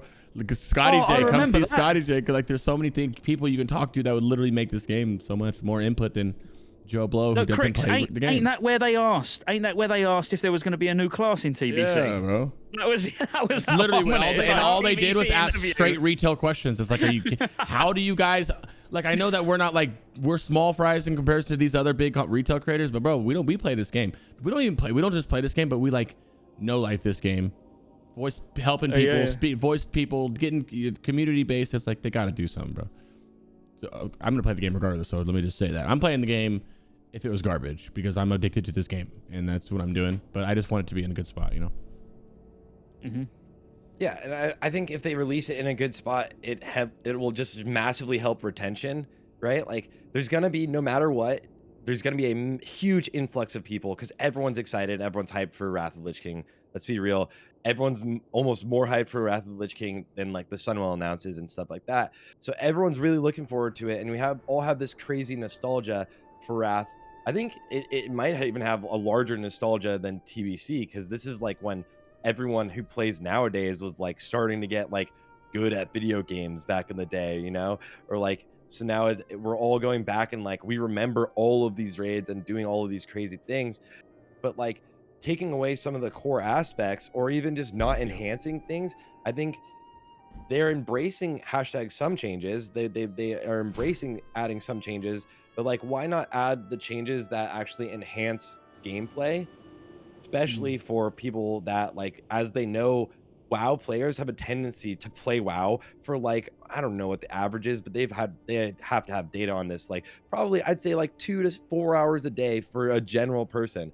Like, people come home from work and you sit there and you just vibe. You want to like relax. You don't want to stress out like looking for this group. You want to like play the game. Realistically, yeah, you want to have the social interaction, but you're never going to have the same form of social interaction as in classic, right? Because that's where the world is the most vibrant. Right now, the way people play the game, the most people that are going to be in open world, no matter what, are going to be like open world farmers, are going to be bots and people leveling. And in Northrend, you want to level through Northrend. We're going to have that crazy like world PvP all the time in the original, like the first few months of Northrend and leveling. So detracting from that, detracting from leveling from 1 to 60 or 1 to 70 even, like taking away things that enhance the game, I don't really understand the point of that. I think they're just like shooting themselves in the foot by hurting the gameplay itself, by taking away from the fun. People are gonna get more bored faster, you know. It's just hurting the game. I don't know why they do some of the things they do. It seems, I mean, we definitely, obviously, like with people they're interviewing, don't even know that there's a new class in this game that's been out for 15 years, right? So someone made a good point in chat. Someone made a good point. Like, why would they interview people who are private server players? And that is a good point. Where I am openly a private, I'm literally getting off this and going to play on a private server, and I don't care. Like, I'm going to play it. Scotty has been known to do the same thing, but Scotty's YouTube is based around Classic. His shit is based around helping us all play Classic. So while Blizzard, this is just to further the private server conversation, like, we're not playing this game to like, if Scotty's not, this, I'm not speaking for everybody who plays it, but me and Scotty and whoever else is, you know, Rugs, whoever else is playing these private servers, we're not playing it to get you guys away from fucking Classic. Like, we're doing it, Scotty's doing it so he can make content on it. I'm doing it so we're doing it so we can teach people how to play the game. We're not doing it to spite Blizzard and be like, yeah, fuck you, Blizzard, in your game. No, I'm still paying 7 accounts on your goddamn game, $15 a month, right? I'm just doing it to learn some new shit. So, if, that's if what they got to Blizzard realize. provided something as good as it, we'd never need to go anywhere else. Yeah. That's the sad fact. You know, it's like I'm playing on Mistblade. You know, like MOP servers. It's like I like Mr. Pandaria. If there was a official Blizzard way of playing Mr. Pandaria, I'd play it on a Blizzard server, like 100%. But there ain't, so I have to find it somewhere else. But just briefly on what you were saying, Sarthe, a minute ago, they should see Classic. Like, I completely agree with you about enhancing gameplay and being like, you know, improving on systems. They should almost see this as a second chance. You know, it's like they've seen what went wrong back in the day. They've seen, you know, what worked. And at the end of the day, at the end of Wrath of the Lich King was like the highest amount of subscribers they've ever had. Yet Random Dungeon Finder was around at that time, and it's being taken out. You know, it's like all the things that work and the things that they definitely know don't work, they should be addressing. And it's just like, well, look, we know this bit didn't work, so we'll change it. We'll get rid of it. We know, I don't know, prop warriors weren't particularly strong. And yes, we are now getting into class tuning, but give prop warriors an extra ability. Give them, like, do something, just anything. Because why just repeat the same shit over and over again? You know, this is their second chance to make it better. I can't hold this in because this is such a good compliment. Or Mistai said, I still think giving an experience reward or a badge bonus for people that take the time to go out of the way to form the group is the way to go, instead of rewarding people for sitting in DAO and hitting the random group finder. That giga, I like that. That is actually kind of giga. Yeah, that's a good idea definitely. right there. That was beautiful. I don't know how they do that. Okay, so something in the system that could tell them that, you know, that wasn't an RDF, right? Or like you get like a buff. I don't know if that works. Or you get like a debuff if you get RBF. Yeah, you get a debuff. Like you'd get like a 15-minute. You know how you have a 15-minute timer in the game for when you queue? Be something like that to let you know. Oh yeah, well, longer than 50 minutes. That's kind of big. I like that. Sorry to interrupt. That was just that made my face change. Great, you know? like a great idea, like a great compromise. Even like, then people will have an incentive to form their own group instead of like limiting and saying there's no possibility to not form your own group, to like get in this random group together, but you have an incentive to make the group yourself. I think is just amazing, right? That's a great idea. I mean, they could just raise the eye level as well. Like that is a great idea. I completely agree. But as I say, you're going to see, even with Random Dungeon Finder, you would see people forming groups. So, like, let's say it's 187 eye level to get in, and obviously the heroics drop 200 eye level. So it's only 13 under. You need to more or less, you know, get, well, yeah, every slot to the point where you're full pre-raid bis or whatever you want to call it, you know. So what if they just raised it to 198? So it was so high that actually, by the time you no longer need the gear from heroics, that's when you can start queuing. Because now everyone's forming their own groups, but the people that have already done all of that and they've already got all the gear they want for heroics, now they're only running it for emblems, they can now use the Random Dungeon Finder. So almost making it like where the only reason you would be doing it is because you're farming it. You've already gone through the whole running to the instances over and over again. Yeah, you've already experienced that. You've lived the social aspect. Now have the convenient aspect. Yeah. Right. What about them sharing? What about them talking about sharing lockouts for 10, 25-minute content in that interview? I actually didn't hear that part yet. Someone, Scotty, want to touch on that? I didn't see anything about sharing 10. I saw someone. Let me just have a look. I saw someone post something about that, but I thought that was normal and heroic, not 10 and 25, which only affects tier 9. I heard that, and I was thinking about that because what was brought to my attention was that sharing lockouts so that like 10 and 25 man, and then you have obviously heroic and normal, so that's 4 lockouts per week of Nax, right? Just say that's 4 lockouts per week of Nax. So they said it's a possibility. Well, it's only top. Okay. It's literally only tier 9 that it would affect. Yeah, so that players don't feel obligated running force. Tier 9 was when they put heroic in. Okay, so then there's so then it doesn't even matter, right? It's how it should be. Yeah. They changed it. They changed it in ICC.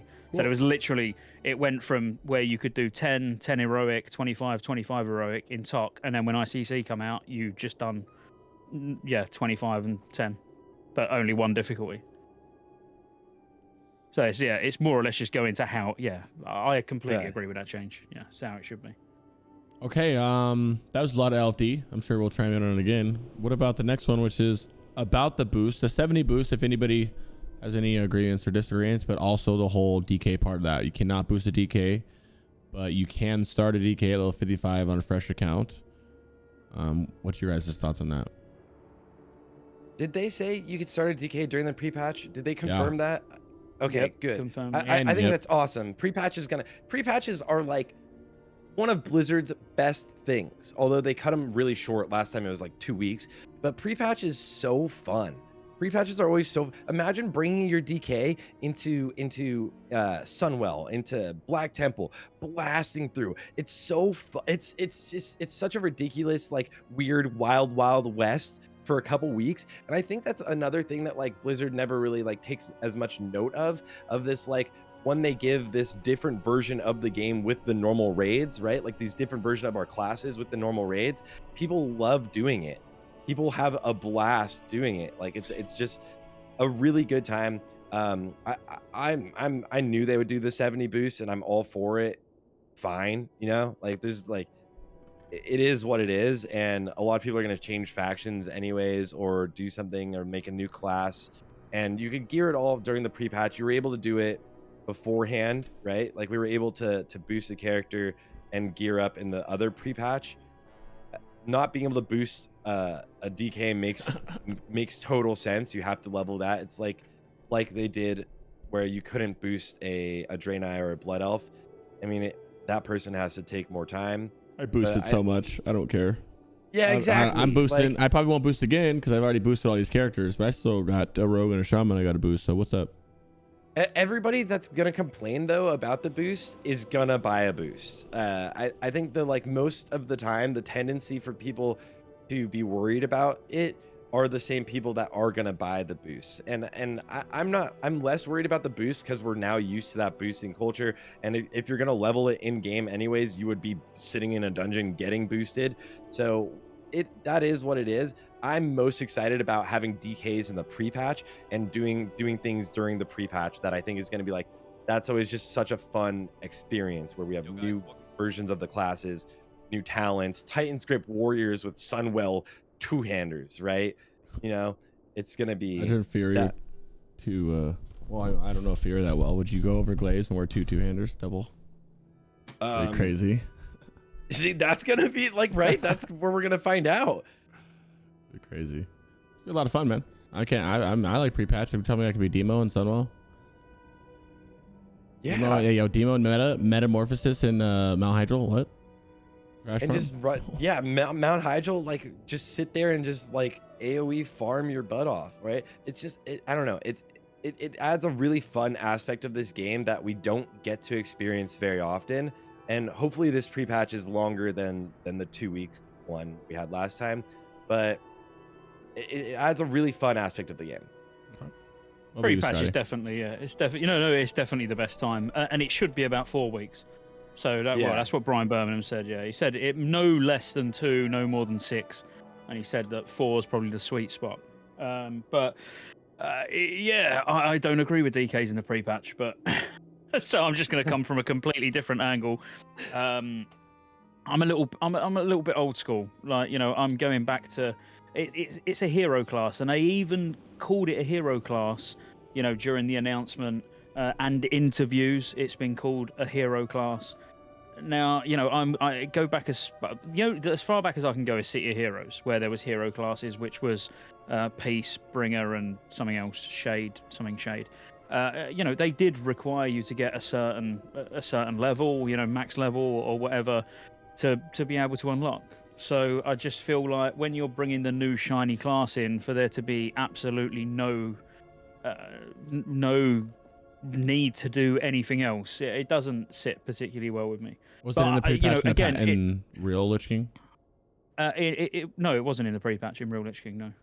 And again, it's the same with, like, monks, for example. You know, pandas. When Mr. Pandaria went live, you know, you got to be the new race, or, you know, in Lich King you get to be the new class, but you are at a minor setback of having to start behind everyone else. You know, everyone else is off into Northrend at 70.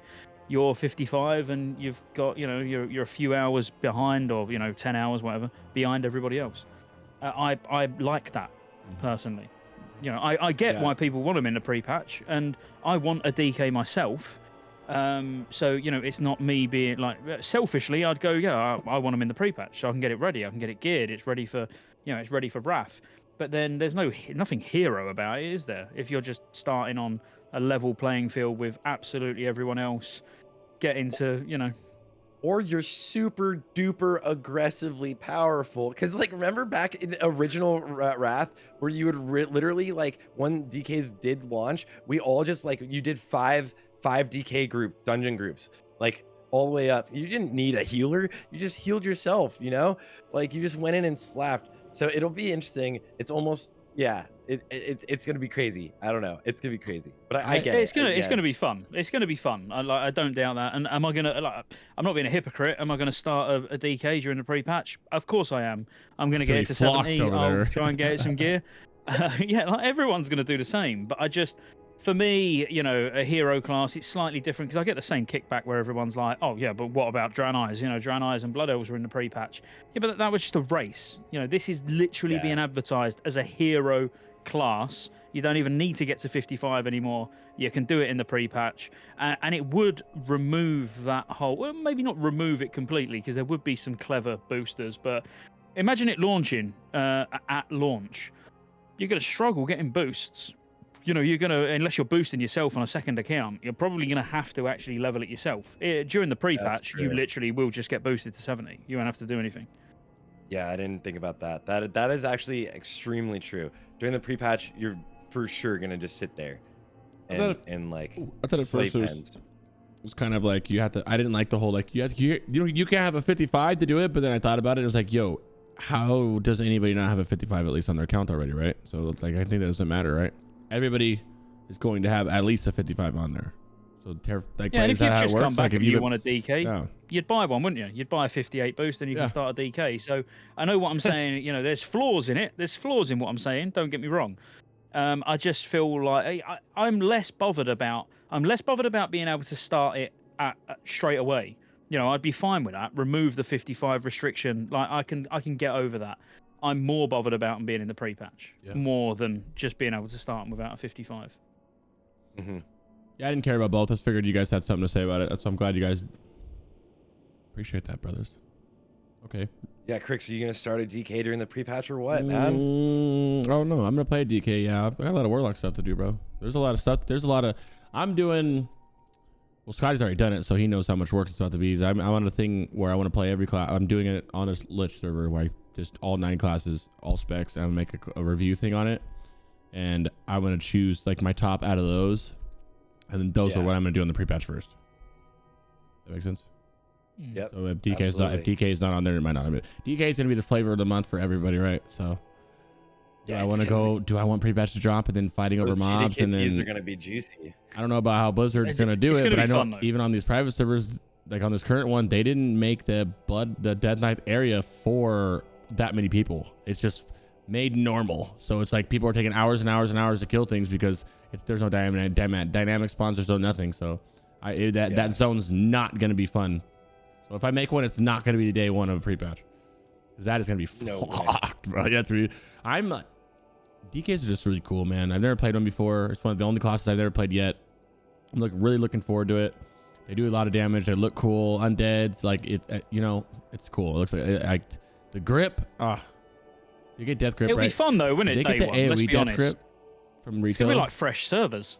Yeah, it is. It is. You Fighting get for tags. tags. You get death grip. They get the AoE death grip from retail. It literally too? would feel fresh. Oh no, not AoE grip. Yeah, that's retail, isn't it? I don't know when they got that. Yeah, but I'm excited for it. Thoughts on anything else in the announcement? We got about 15-20 minutes left. And then I have the random Scotty questions. I need to look at the random Scotty questions because you've probably got. Well, we did. Pre-patch was the first one. How long pre-patch? You said 4 weeks. You kind of answered that. We didn't talk about random DE, did we? Oh, the no D button. No DE button. Yeah, you can touch on that. Yeah, go ahead. Well, I mean, it does. It makes sense in a way. I don't know how I feel about it. Like, if I'm completely honest, it's one of those where even though it's not, even though it's not cross-server, because that's what they're saying. The reason for there being no DE button in dungeons is because it's not cross-server, so you can trade with anyone in the group. I just find it really convenient. Yeah. I look at it more as just a convenience tool than anything else. At getting something, if the shards are worth anything, you've got a chance at getting something more than just the vendor value of the item if you ain't got enchanting. I don't know. It's not something I would remove personally, but I do understand why they have. For those that don't know what that is, when you a piece of loot drops and it says need, greed, or roll, there's a disenchant button. So as long as anybody is in there, I think someone in there has to have enchanting, and then they can, if everybody presses this disenchant button and that's where the roll goes to, then it disenchants and gives, whoever the shard. Really convenient. But they said they added that, because they had the RFD. Pretty handy. Yeah, like and it is like that, like what's just been said in chat. The fact that you've got tanks on servers, wanting all unwanted blues and stuff like that. It's all of those things that, like, being able to DE in dungeons and having random dungeon finder would just get rid of it. Literally, it would just eliminate it overnight. And how many times have you done, even like I've done a 10-man or 5-mans, and it's like, all right, I'm enchanting on my warlock. I gotta sit there and at the end of the raid disenchant everything and roll off the shit and do all that. You just get to skip all that, and you don't have to disenchant the game. Like, Napoleon was pretty cool. Disenchant same value as greed though. Somebody can roll greed and get it on non-enchanted. Yeah, well, it's not perfect.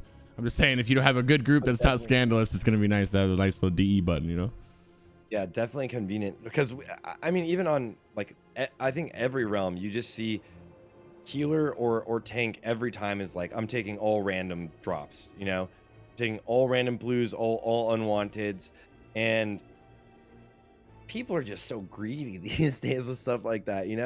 It can come out to be like a couple hundred gold per run, but like, they're gonna do that now, right? They're gonna continue to do that without the RFD, without the DE button. People are gonna continue to do that quite heavily, I think. Yeah, absolutely. You already said that you think pre-patch would be about 4 months, 4 weeks, right? Is that how long we want it? They've said 4 weeks is the sweet spot. Yeah. Okay. What about phases? If you're trying to put in correlation to, for the people who don't know, the raids, what raids are there? What phases do you think those? I don't know if you have like a sheet or something that would have this on there, but you can just talk about it too. What do you think the phases are gonna look like?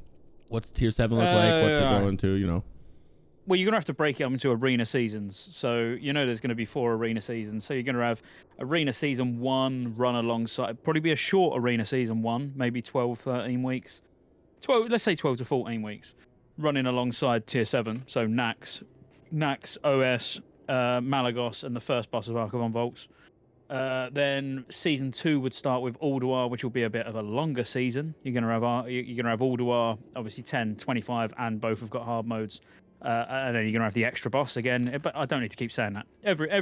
Every tier of content that comes out, you get an extra boss in Vault of Archivon. So that's 2 seasons. Season 3, because Tox, a short, no trash raid. And it's now going to, by the sounds of it, looking at what Blizzard have said, we're going to have 2 less difficulties to actually have to do. So you're just going to have 10 and 25, or 10 heroic, 25 heroic, or mix of whatever you want to do. That's going to have to then start season 3, and then so that would be phase 3. But then phase 4 will just be a Nixia, which would then continue on arena season 3, and then ICC would launch, being Arena Tier 1, 2. So what have we said? So we've said Nax, then Ulduar, then Tok being phase 3. Phase 4 would be a Nixia, but just on its own. And then I would say phase 5 would bring Arena Season 4, which will be the last season, which would then have Ruby Sanctum tacked on at the end of it. Whether Ruby Sanctum's in PvP season or out PvP season, obviously don't know. But I can't see him doing it any other way. Ruby Sanctum's not going to be... You're not going to have a single boss as a single phase doing a single arena season. You know what I mean? It's got to be... The only way I can physically think of splitting it up would be exactly how I've just said. Phase 1 and Tier 7. Phase 2 would be Tier 8 and Arena Season 2. Phase 3 and 4 would be Tok and Ulduar, which would equate to 1 full Arena Season 3. And then, again, ICC and Ruby Sanctum would be Arena Season 4. Perfect. Thank you. 2 more. I'm leaving the juicy ones for last because it's not that juicy. But the first one, how do you think the achievement's going to work? Do you think they're going to work? So they talked about they're going to make them player based. There's not account wide, right? They said they're not going to do it account wide. So the achievements are going to be based per character. Just, I guess, whatever you think about your achievements, because you know more about achievements than I do.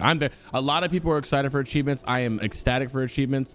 I know people like Stay Safe and other people who are literally every day nonstop working on their reps and saying the membrane and all this other stuff. And like, what do you think about it? Do you have any cool achievements you're looking out for? Do you think that, are you worried about how they're going to do the achievement system, if it's going to be, or the feats of strength as well? Yeah. I think it should be account wide, personally. Yes. I mean, that's literally all I've got to add. I mean, the way that they're going to backtrack them, I don't know. You know, as in they're surely on a more advanced system now where kills are being logged to your character. Obviously, historically, it would be, for example, to get Blackwing Lair to be, to get the achievement when the pre-patch hits and achievements are implemented, to get the Blackwing Lair achievement, you would have to physically have a piece of loot from Nefarian or handed in Nefarian's head to complete the quest, which would then trigger that achievement. If not, you're going to have to go back and do Blackwing Lair again, even now at level 70. Same goes for like Hyjal. You know, if you got the start, like the healing staff, or I don't know, if BT, you got a glaive, you know, it will trigger the achievement based on you physically having loot in your bag from that boss, or a quest completed for that boss. But in terms of tracking like that, I don't know.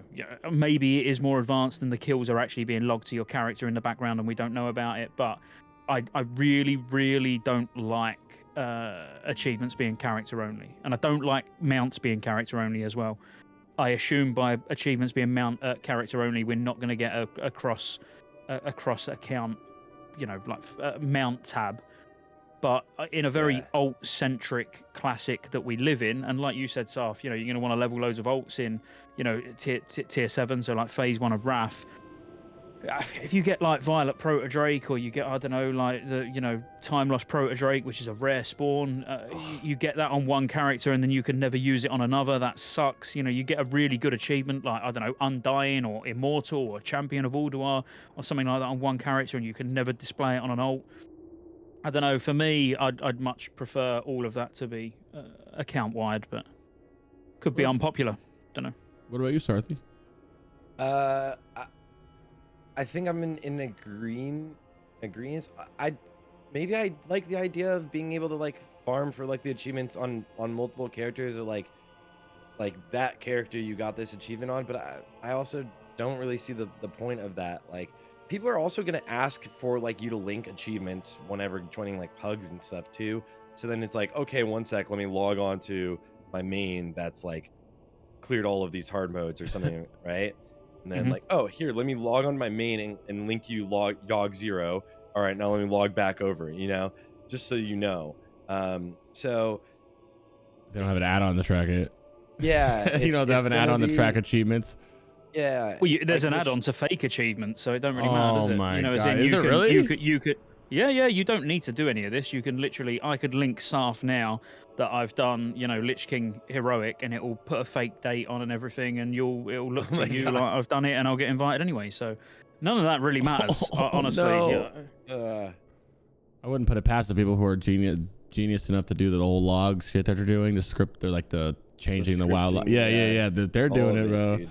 They're for sure doing that. Yeah. Yeah, if they're doing it, they're coming up with some kinky shit. That's crazy. Yeah. Like a fake achievement, have no log. Surely it will work. Yeah, I know, dude. I'm. This is not gonna rot. A lot of you guys are not gonna like what I'm about to say, but I am a firm. I wish that there was some way to like, how you guys are gonna hate this. You know how you can like in retail, you can hover over people and it says their Raider IO, or like in Lich King servers, you hover over it with the Gearscore add-on. It'll tell you the Gearscore IO on the tooltip. Yeah.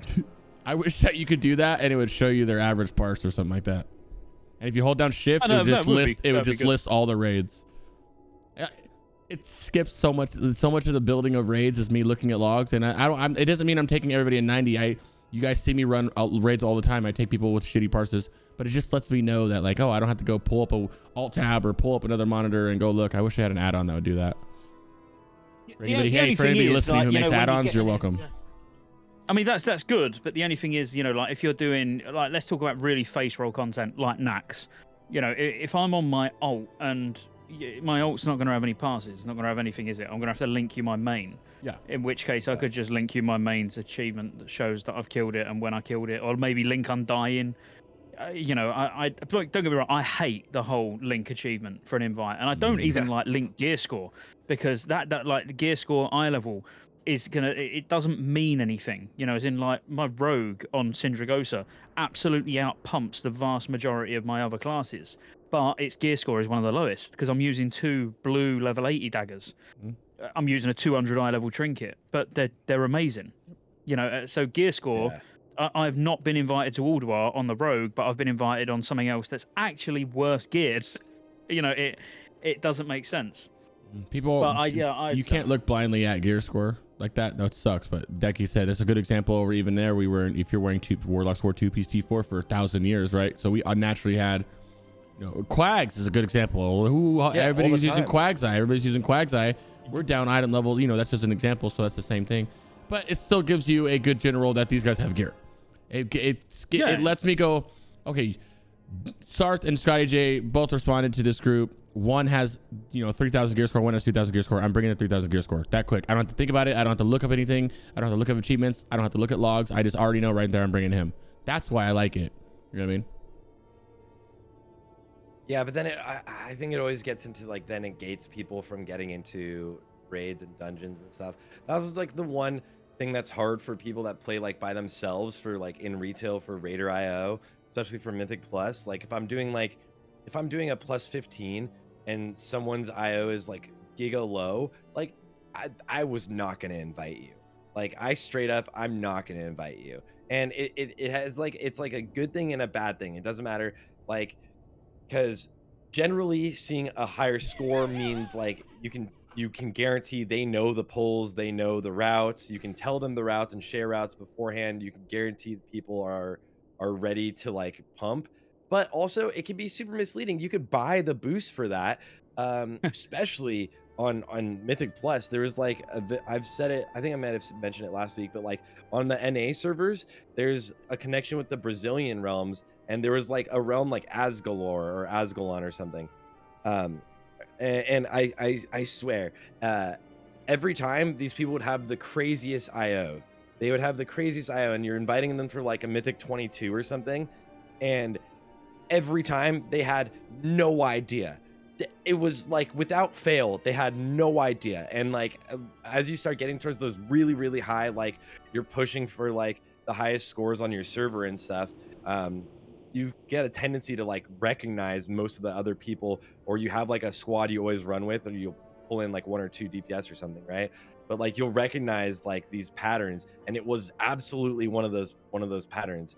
And it's, like, no hate there, but for some reason it was consistently from that server would always be, like, these people would have no idea. So, like, you could have a crazy gear score, and it doesn't necessarily translate to how you are. So I think the whole parses thing is a decent one too, but then parses are like always cheese too. So there's, I don't know if there's a perfect solution there, because you can never really, I guess you can never tell how good someone is before they're in a raid. Right? No, it's just you need a good indicator, don't you? That's it. And unfortunately, people's gear score is what, gear score or having the achievement is what people use as a good indicator, which it isn't perfect at all. Because, like, I could get you, Sarthe, on your ult, as it's all full 200 eye level, you've just finished doing all the heroics, you're asking for an invite to Nax, and you've got, I don't know, 3k gear score, 2.8k gear score. No, you'd have like 3.2, let's say. And you would probably do better than the guy that I invite who's got 4k gear score. But, he's bought all the epics off the auction house. He's been carried through a Nax already, still got no idea on what any of the tactics are. You would perform better. But obviously, I'm going to take that other guy, aren't I? And it's not right. We would have been better off having you. But I suppose that's where, the social aspect that Blizzard always talk about does come in a little bit. As in you do start to get to know people on your server, and who can perform, who, if you was to go, on your ult, you whisper in you, is like, it's Sarthe, you know, I was in your run last week on my rogue, it'd be like, oh, straight in, you know, like no problem.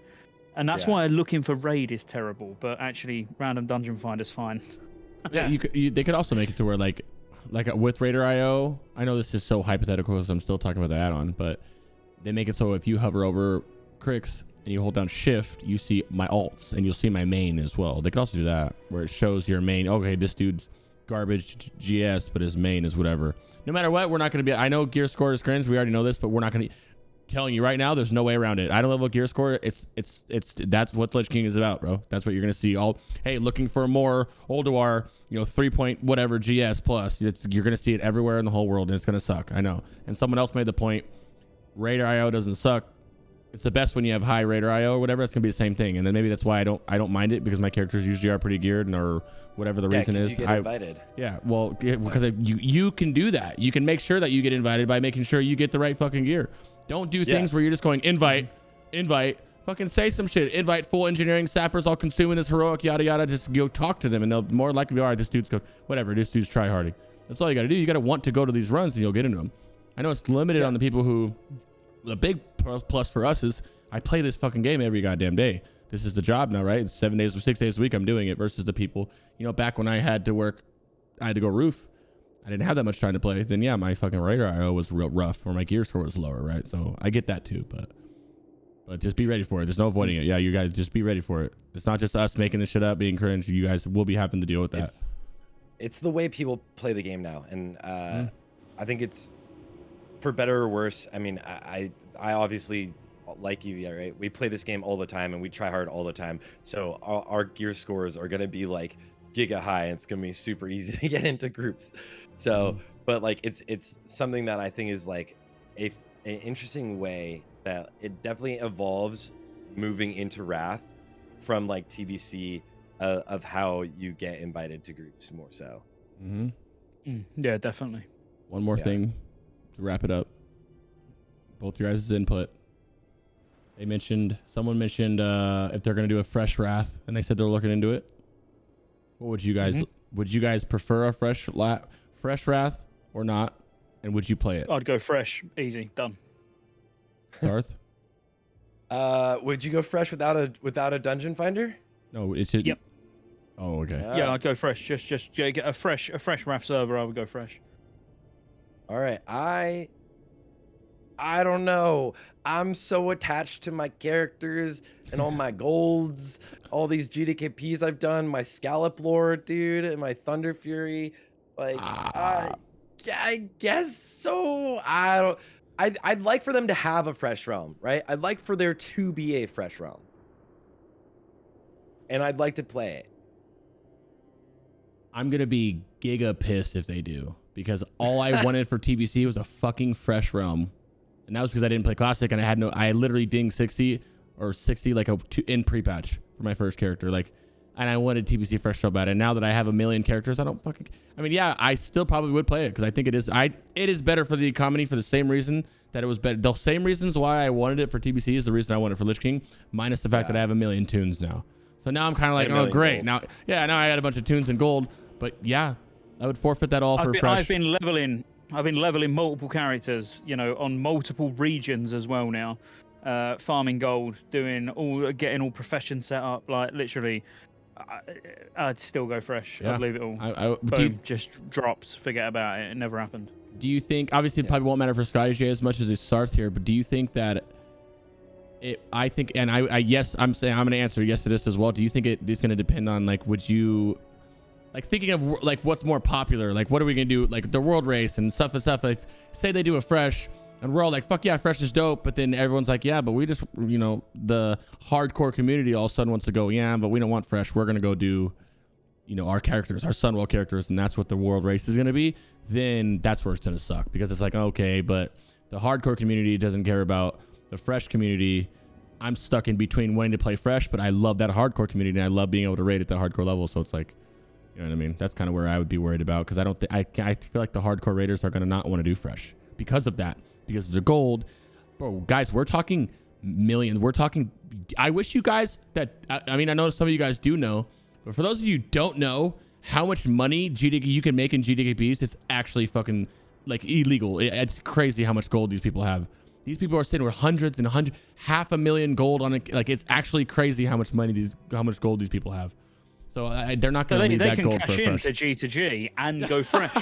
They can literally cash in to G, like literally, they can all make a good amount of money each in real life and go fresh and experience a better, a better vibe.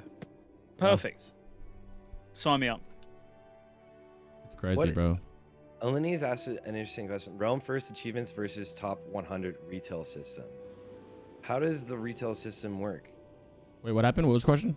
I don't play retail. I got you. What was it? Realm first achievements, like getting realm first, or getting like everyone gets the same achievement. I believe if they're in the top 100 to retail was the first. The retail was the first 100 horde and alliance guilds that cleared. They get the achievement, right? And then after that, then it's you still get cutting edge. It's not cutting edge. It's a whole different. It's like a title, and it changes per tier. Oh, you're talking about cutting edge. Yeah, unless cutting edge is just clearing. No, not well. It's not cutting. It's not cutting edge because cutting edge goes on forever. But it's like it's another one in itself. It's like I don't remember. I got it for the Jaina one. Yeah, the realm for I don't know what it was. But then the cutting edge stays forever. Cutting edge just loses its value a little bit because you're like, yeah, did you get cutting edge now or did you get cutting edge in pre-patch or in the next pre-patch? No, you can only get cutting edge in current tier. So like in tier 7, like, but obviously you can't get it in tier 7, but you can look at the date when people like brag about getting cutting edge and they link their achievement and you see they got it. Like post nerf. Yeah, that's the word. That's the word. I'm sorry. Yeah, nerf. The nerf I'm talking about. After they nerf the raids, that's what I meant. That's when it kind of like doesn't matter.